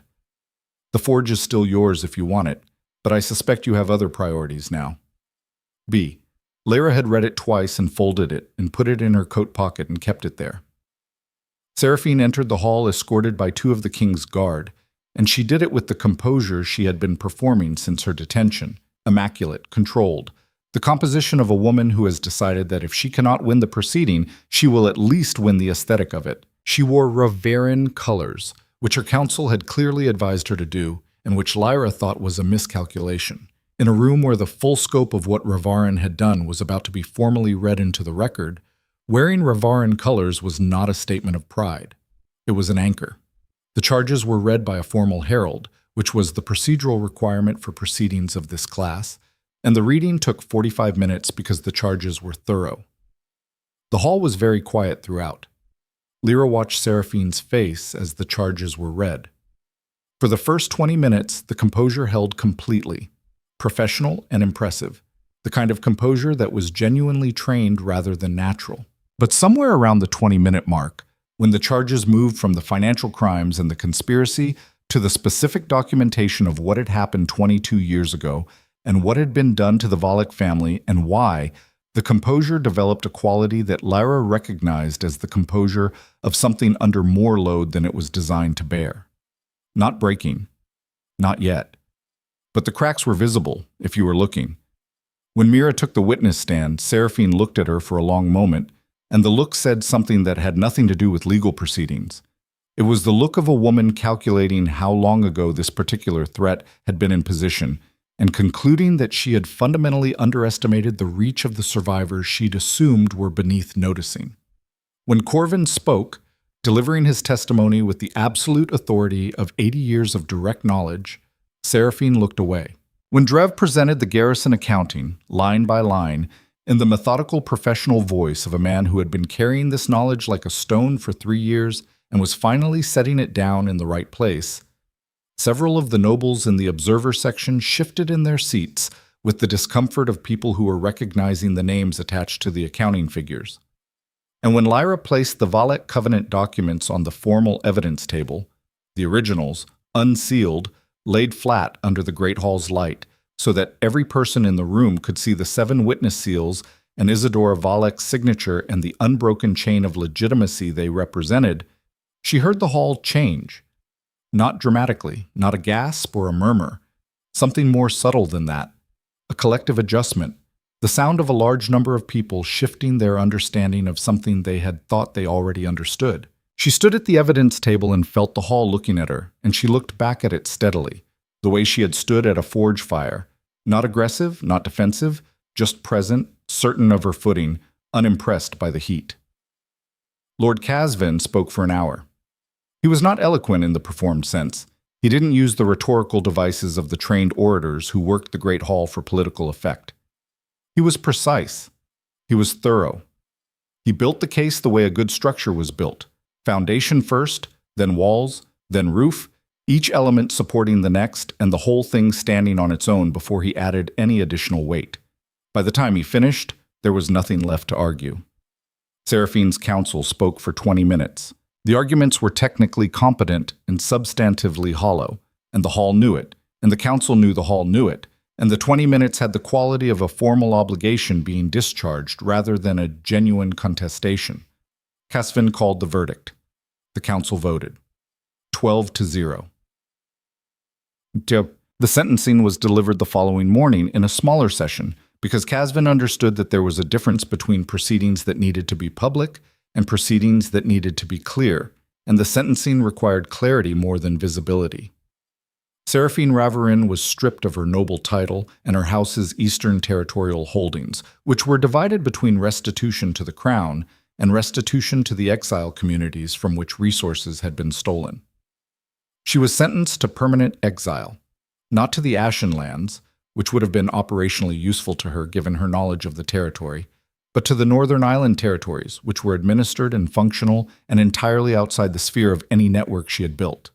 The 4 cooperating council members received reduced sentences reflecting their testimony, removal from council positions, varying periods of restricted residence. The 2 who had not cooperated received the full council corruption sentence, which was substantial and irreversible. The garrison commander Aldrich, who had been apprehended in the Eastern Territories attempting to destroy facility records, received the military tribunal's verdict on a separate but concurrent track. The enhanced soldiers, the private army that had been built and enhanced with stolen resources and forbidden compounds, were a more complicated situation, and it was one that Lyra had been working on quietly for 2 weeks before the formal proceedings concluded. The soldiers had been, in many cases, wolves from low-status backgrounds who had been recruited with promises of advancement and given enhancement compounds without full disclosure of what they were receiving or what the long-term effects were. They were victims of the conspiracy as much as instruments of it. The medical team dispatched to the facility with the synthesis reversal notes, which had been there exactly as Lyra had predicted, because the chemist who had developed the compounds was competent and had built the failsafe in, had been working steadily through the treatment protocols. By the day of sentencing, 11 of the 15 enhanced soldiers had been successfully treated. The remaining 4 required longer treatment courses but were expected to recover fully. Of the 11 treated soldiers, 7 had agreed to testify about the recruitment process and the conditions of their service. Their testimony had contributed significantly to the charges against Aldrich and several of the facility's administrative staff. Lyra had visited the medical ward twice during the 3 weeks of proceedings, not officially, not as part of any formal process, but because they were people and they were there and nobody else was going. She had sat with some of them and answered questions honestly and promised nothing she couldn't deliver, which was a smaller set of promises than they had wanted, but a larger set than they'd expected from someone in her position. One of them, a young man named Paul, barely 20, from a village in the Eastern Territories, who had been recruited straight out of his wolf coming of age with promises that turned out to be lies, had asked her, during her second visit, a question that she thought about for several days afterward. "What happens to us now?" he'd asked. Not bitterly, with the genuine uncertainty of someone for whom the usual reference points have been removed. "You get to decide," she said. He'd looked at her like that was a stranger answer than he'd been expecting. "I know," she said. "It doesn't feel like enough. But it's true." The curse lifted on the 22nd day. She felt it go. It left the way long-term pain sometimes leaves, not dramatically, not with any announcement, but as an absence that took a moment to identify because the presence had become so familiar that it had stopped registering as a presence. She was in the small antechamber off the main corridor, reading the final investigative summary before filing it, when the weight that had been sitting in her chest alongside the bond's ember simply wasn't there anymore. She put the document down. She sat very still and checked the edges of herself, the way you check a healed injury, gently, with attention, looking for the residual ache that tells you it's not entirely done. There was no ache. There was the bond, steady and warm and no longer qualified by the cold weight of the curse's restriction. There was the ember, no longer an ember actually, but something more like a fire that had been banked for a long time and given proper air for the first time. She understood the timing. The sentencing had been delivered that morning. The conspiracy was, as of this morning, legally resolved, its primary architect formally sentenced, and the mechanisms of its power formally dismantled. The condition her mother had specified, the power that necessitated the curse is broken at its root, had been met. Isadora Valek had been precise about everything, including this. Lyra sat in the antechamber for a few minutes with the feeling of it, the strange lightness of carrying one less thing, and then she went to find Corvin. He was in the small library off the council wing, which he had claimed as his preferred working space, and he was reading something ancient and apparently absorbing when she came in. He looked up. He read her face, the face of someone who has just been released from something, and he set the book down. "It's gone," she said. He exhaled, very slowly. And in the exhale, she saw 20 years of held tension releasing, not dramatically, but the way old grief releases when the thing it has been waiting to resolve finally resolves. His eyes were bright for a moment and then steady again, and he nodded once with the certainty of a man confirming something that he'd believed would come and is now simply satisfied to see arrive. "Good," he said. "That's good." She sat down across from him. "She was extraordinary," Lyra said. "Yes," he said simply. "She was."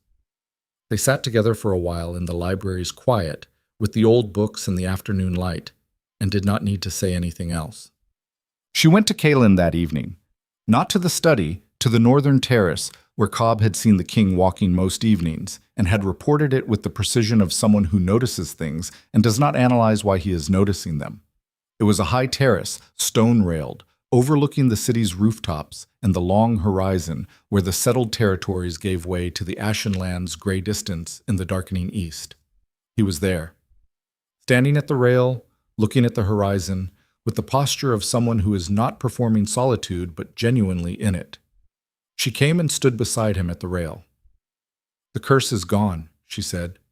He turned. In the evening light, his silver eyes caught the last horizontal rays with the quality she had noticed before, sharp, purposeful, catching light the way a blade does, but without threat. Just attention. "When?" he said. "This morning, after the sentencing." He absorbed this. "How does it feel?" "Like putting down something heavy," she said, "and then realizing your hands are free." A moment of quiet. The city below them was working through its evening routines. Lamplighters moving through the streets, the smell of cooking fires, the ambient sound of a large number of people living their ordinary lives in proximity. "I went east today, he said. "Not in person, orders through Casvin, to establish the new administrative structure for the exile communities. The tax statute will be revised to the original 7% rate. There will be an Eastern Territory ombudsman position, reporting directly to the council rather than through the garrison, with authority to receive and act on community complaints. The exile condition itself is under review. The legal team believes approximately 40% of the current exile population is serving sentences that would not meet the current evidentiary standard, if reviewed. She looked at him. It will take time, he said. The review process will take months, but it will happen. A pause. I also allocated funding for the Gray Marsh settlement's infrastructure, road access, supply chain integration, medical outpost. He paused again. And for the forge. She was quiet for a moment. You didn't have to. I did, he said, with the direct simplicity of a man stating a fact. Those communities were exploited under my name and authority for 18 months. The structural neglect that made them exploitable existed for considerably longer than that. I did not create the neglect, but I am responsible for addressing it. He met her eyes. That's not a favor. That's a debt. She looked at the horizon, the long gray distance that was the Ashen Lands, where Gray Marsh sat at its edge, where Brennan was running her settlement with her rules and her practical care, where a forge was waiting with a banked fire. Brennan said it's mine if I want it, she said. What do you want? He asked. The question was offered in the same register as everything he said, directly, without softening, without loading it with implications she was supposed to infer.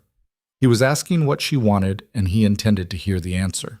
She thought about it honestly, about the forge and the settlement, and the work she had found there, the kind of work that was immediate and tangible, and left a physical product at the end of every day, about the Eastern Territories and the Covenant's advocacy rights, and the commission she had started to build in her mind during 3 weeks of council work. The East needed oversight and accountability, and someone who knew it from the ground level, who had survived in it, who understood what the people there were actually dealing with rather than what the administrative reports said they were dealing with. She thought about Valdermore and the palace and the council chamber and the unexpected discovery that she was, it turned out, good at the kind of work that happened at long tables over long documents. She thought about the bond, free of its restriction, warm and clear and present in her chest without the cold weight of the curse alongside it. I want to do the work, she said. The Eastern Territory Commission, the Covenant Review, the reform process for the exile designation. She paused. I want to go back to Gray Marsh first and explain to Brennan what happened and make sure the new infrastructure plans are workable on the ground rather than just workable on paper. She paused again. And I want to bring Marin here. He was listening with his full attention. Here, he said, to the Capitol. I want her to know what happened. I want her to understand what she was protected from and what she was part of without knowing it. She looked at him. She raised the last heir of a noble house in a blacksmith's forge and taught her precision and survival and how to fix things that were broken. She deserves to know that it mattered. He was quiet for a moment. Bring her, he said. I'll make arrangements. She'll hate the arrangements. Tell me what she won't hate, and I'll do that instead. The almost laugh came again. The involuntary one, the one she had no control over. She felt it in her chest alongside the bond, which was doing something she hadn't felt it do before. Something warmer and more settled than the urgent pulling of the binding right. More like the feeling of a forge fire at working temperature, steady and reliable and capable of the long kind of work. Kaylin was watching the laugh happen with the expression of someone noting it for future reference. She'll be fine with a comfortable room and no ceremony, Lyra said. She'll hate ceremony. Noted, he said. No ceremony. They stood at the rail in the evening's cooling air, and the city moved below them, and the east was dark now, the Ashen Lands invisible, their distance only felt. I didn't expect you, he said. I want you to know that. Not the flame's choice, that was the flame, but you, the person. He was choosing words with the deliberateness of someone who means exactly what they say, and not a syllable more. I extended my hand in the temple because the ritual required it. I would not have chosen to feel... He stopped. Restarted. I have not wanted to be known by someone before. It seemed like a liability, something that could be used against you. A pause. You have managed to know things about me. The way I read reports, the way I take my tea, that I pace when I'm working through something difficult. that I did not authorize and cannot seem to prevent. She looked at him. I find, he said, that I don't want to prevent it. The bond was very warm. You also, she said, have noticed that I organize documents by structure rather than chronology, and that I know where all the exits are, and that I go still when I'm thinking. Yes, he said. And it tells me a great deal about how you move through the world, he said, which I find. He paused, and the pause had the quality of a man making a decision rather than choosing a word. Valuable. It was the most Kaelin-draven sentence she had ever heard. She felt the almost laugh again, and let it arrive, and he watched it arrive, and they stood at the rail together in the evening air, and the distance between them was exactly the distance of two people who have reached the same place by different roads, and are taking a moment to confirm they have, in fact, arrived at the same place. After the Eastern work, she said, after I've been to Grey Marsh and brought Marin here, and the commission has a proper structure. She looked at him steadily. I would like to try. Try, he said, the bond, deliberately, as a choice, not as a fate. She paused. I've been running from the flame's choice for 8 months. I'd like to make my own. He held her gaze with the silver eyes that were, she had decided, not cold in the way she'd first thought, but simply precise. Not withholding warmth, but applying it with the same selectivity he applied to everything, which meant that when it was present, it was unambiguous.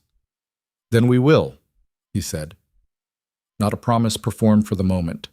A fact he had decided, in the straightforward way he decided things, stated plainly because there was no reason to make it more complicated than it was. The city below them was fully into its evening now, lamps lit throughout the streets, the capital's nighttime geometry of light and shadow, and the soft percussion of a large population living. To the east, the dark. To the west, the palace's illuminated towers. Between them, the rail, and two people standing at it without the distance they'd been maintaining, close enough that the shared warmth was simply warmth. She went to Crest Hollow 3 days later, alone.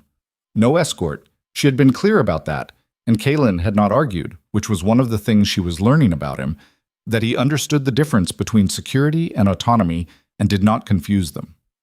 She took a horse from the palace stables and rode west out of the capital's eastern gate. Not the exile gate, the main one, with the silver banners and the guards who stood at attention for a Volek heir with business in the settled territories, and made no comment about her destination. Crest Hollow was 3 days' ride in good weather, and the weather was good. She had not seen it in 8 months. She approached it from the North Road, which was not the road the exile convoy had used going the other direction, and the village resolved itself in the late afternoon light with the particular quality of things that have been large in your mind during absence and then reveal themselves to be exactly themselves. Not smaller than the imagination's version, not larger, but real in a way imagination never quite achieves.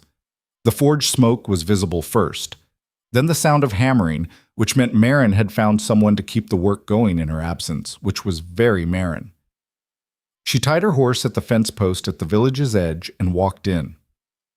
Old Fenwick was the first person who saw her, sitting outside his cottage in the last of the afternoon sun, and his face did several things in quick succession: recognition, surprise, a visible and uncomplicated relief. There she is, he said, as though she had simply been out on an errand that had run long. Marin's going to want to know you're back. I know, Lyra said. Is she at the forge? Where else would she be? She went to the forge. Marin was at the anvil, working a piece of iron with the focused economy of motion that was her signature style. No wasted movement, no excess effort, every blow precisely placed. She had someone assisting her, a young man of maybe 17 who had the look of an apprentice in his 3rd or 4th month, past the point of enthusiastic incompetence and not yet arrived at competence, in the difficult middle country where the gap between what you understand and what you can do is most visible. Marin looked up when the forge's light changed with a new person in the doorway. She was 61. She had the particular physicality of people who have done the same demanding work for 40 years, compact and capable, with hands that were the same as Lyra's hands would be in 3 decades, scarred and precise and strong. Her hair was more gray than brown now. Her face was the face Lyra had grown up reading the way sailors read weather. For a moment, they looked at each other. The apprentice looked between them and identified something in the quality of the moment that suggested he should be elsewhere, and quietly went there. "You look," Marin said finally, with the diagnostic directness of her usual mode, "like you've been through a significant amount." "I have," Lyra said. "Come in then. Don't stand in the doorway." She came in. The smell of the forge was exactly what she remembered: hot iron, coal smoke, the particular mineral depth of heated stone. She had grown up in this smell. It was, she thought, the smell of the life that had been chosen for her before she could choose anything, and the life she would have chosen if she'd been given the option. Marin set the hammer down. "Tea," she said. Not a question, a decision. She moved to the small side room where the forge's living arrangements were.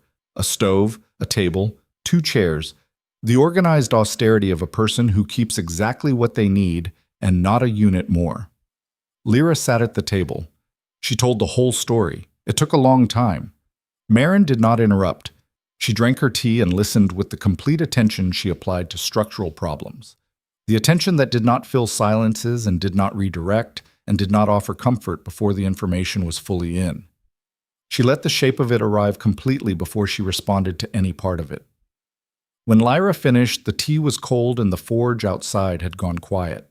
The apprentice had banked it. She could tell by the change in the fire's sound, and the room held all of it, which was a great deal. Marin looked at the table for a long moment. "The curse," she said. "If you had accepted him, you would have died," Lyra said. "Fenwick, Risa, everyone. How long have you known this?" "Since I was 17, when the woman came to the door."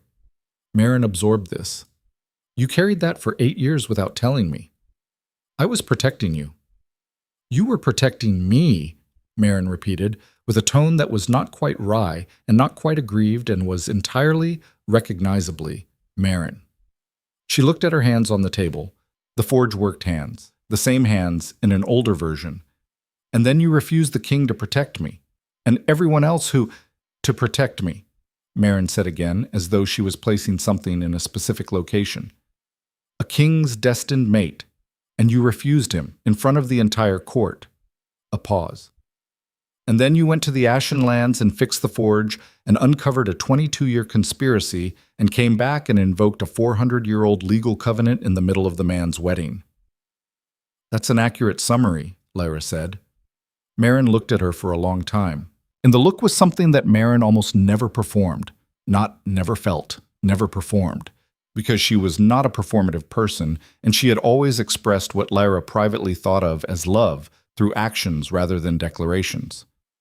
The bread cut with precision, the books from Risa delivered at the forge door, the box under the bed. "You were always going to be exactly this," Marin said finally. "I watched you fix things from the time you could hold a hammer, not just iron, everything. You fixed what was in front of you, always." She paused. "I didn't know it was because you were—" She stopped. "I didn't know what you were, but I knew what you were made of." Lyra felt the burning in her eyes that she had not allowed for 8 months of exile and survival and hard work and forward motion. And she let it arrive because she was home, and Marin was in front of her, and the curse was gone, and there was nothing left to hold it back. She didn't cry elegantly. She never did. She cried the way people cry who rarely do it, without grace, completely, with the full force of months of suppressed grief and relief, and the particular feeling of being seen by the one person whose seeing had always mattered most. Marin let her. And then, with the same economy of motion she brought to everything, she reached across the table and put one hand over Lyra's. She didn't say anything. She didn't have to. Marin came to the capital. She hated the carriage. She was fine with the palace. She assessed Kalen Draven in approximately 90 seconds upon meeting him, with the diagnostic precision she applied to structural problems, and said to Lyra afterward, "He takes things seriously and doesn't waste words. I can work with that." From Marin, this was an extraordinary endorsement. Kalen, who had been told to expect no ceremony and had arranged accordingly, managed the meeting with the careful competence he brought to everything and only once revealed that he was doing something harder than he made it look. When Marin looked at him directly and said, without preamble or softening, "She refused you to protect people who couldn't protect themselves," you should know that she did it without hesitation. He held Marin's gaze and said, "I know, and I am going to spend considerable time ensuring she never has to make that choice again." Marin had looked at him for a moment longer. Then she'd gone back to her tea. Later, when Lyra asked her what she'd thought, Marin said, "He means what he says." "How do you know?" "He didn't say he'd try. He didn't say he hoped. He said he would." She took a sip of tea. People who say what they mean don't add qualifications. Just. The ceremony in the shattered hall, which had been partially repaired but still held the visible evidence of what had happened in it, the scorch marks and the replaced stones and the altar that had been moved 2 feet east from its original position, was nothing like the wedding it had interrupted. It was smaller. There were no silver banners, no hothouse flowers, no 200 nobles in their finest. There was Casvin, because someone with institutional authority needed to be present. There was Lady Voss, because she asked to come, and she had earned the right to ask. There were Corvin and Mira and Drev. There was Cobb, who had become a fixture in the capital's administrative infrastructure over the past weeks with the characteristic invisibility until suddenly essential quality he brought to everything. There was Brennan, who had come from Greymarsh for this and no other reason, and who would be going back in 3 days to continue running her settlement with the new infrastructure in place.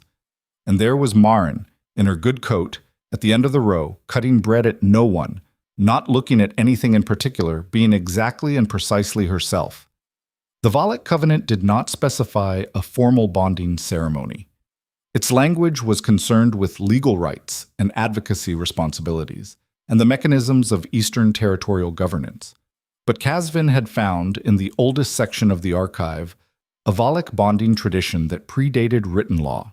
Not a ceremony exactly, more like a recognition, a formal acknowledgement of what was already true, and a deliberate choice to claim it. Kalen stood in the hall where the flame had spoken 8 months ago. He was in his ordinary clothes, not formal, not performing anything.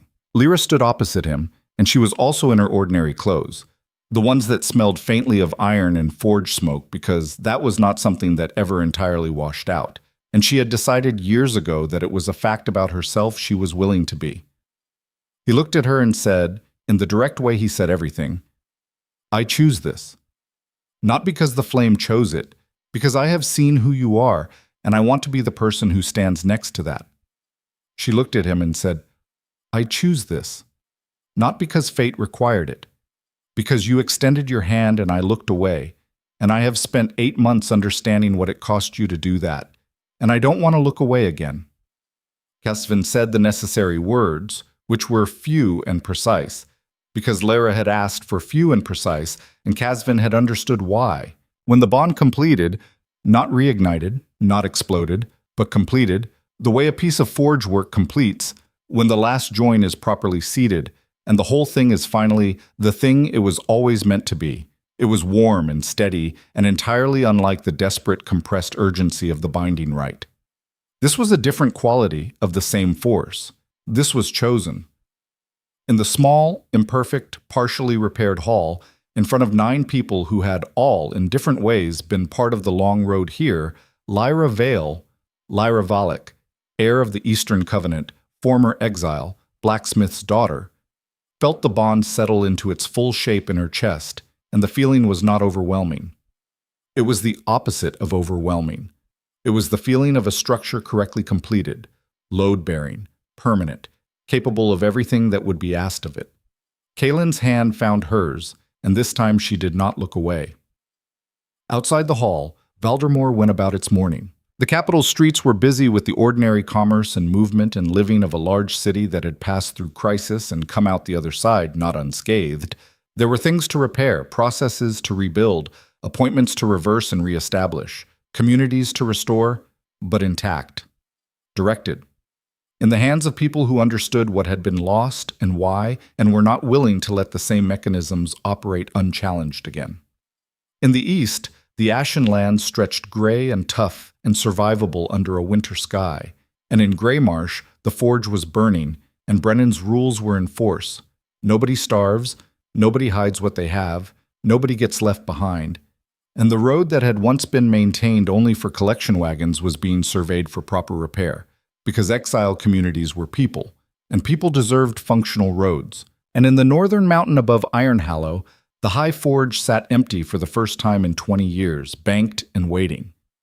Corvin had not yet decided if he was going back, and Lyra had not pressed him, because some decisions needed space to arrive in their own time, and she had learned, over the course of a very long 8 months, that the wisdom of her mother's most essential quality was this: you could not rush the things that needed to be endured. You could only hold steady and do the work and trust that the structure you were building would bear the weight when the weight finally came. It had borne it. It was still standing. That was enough. That was, in fact, everything.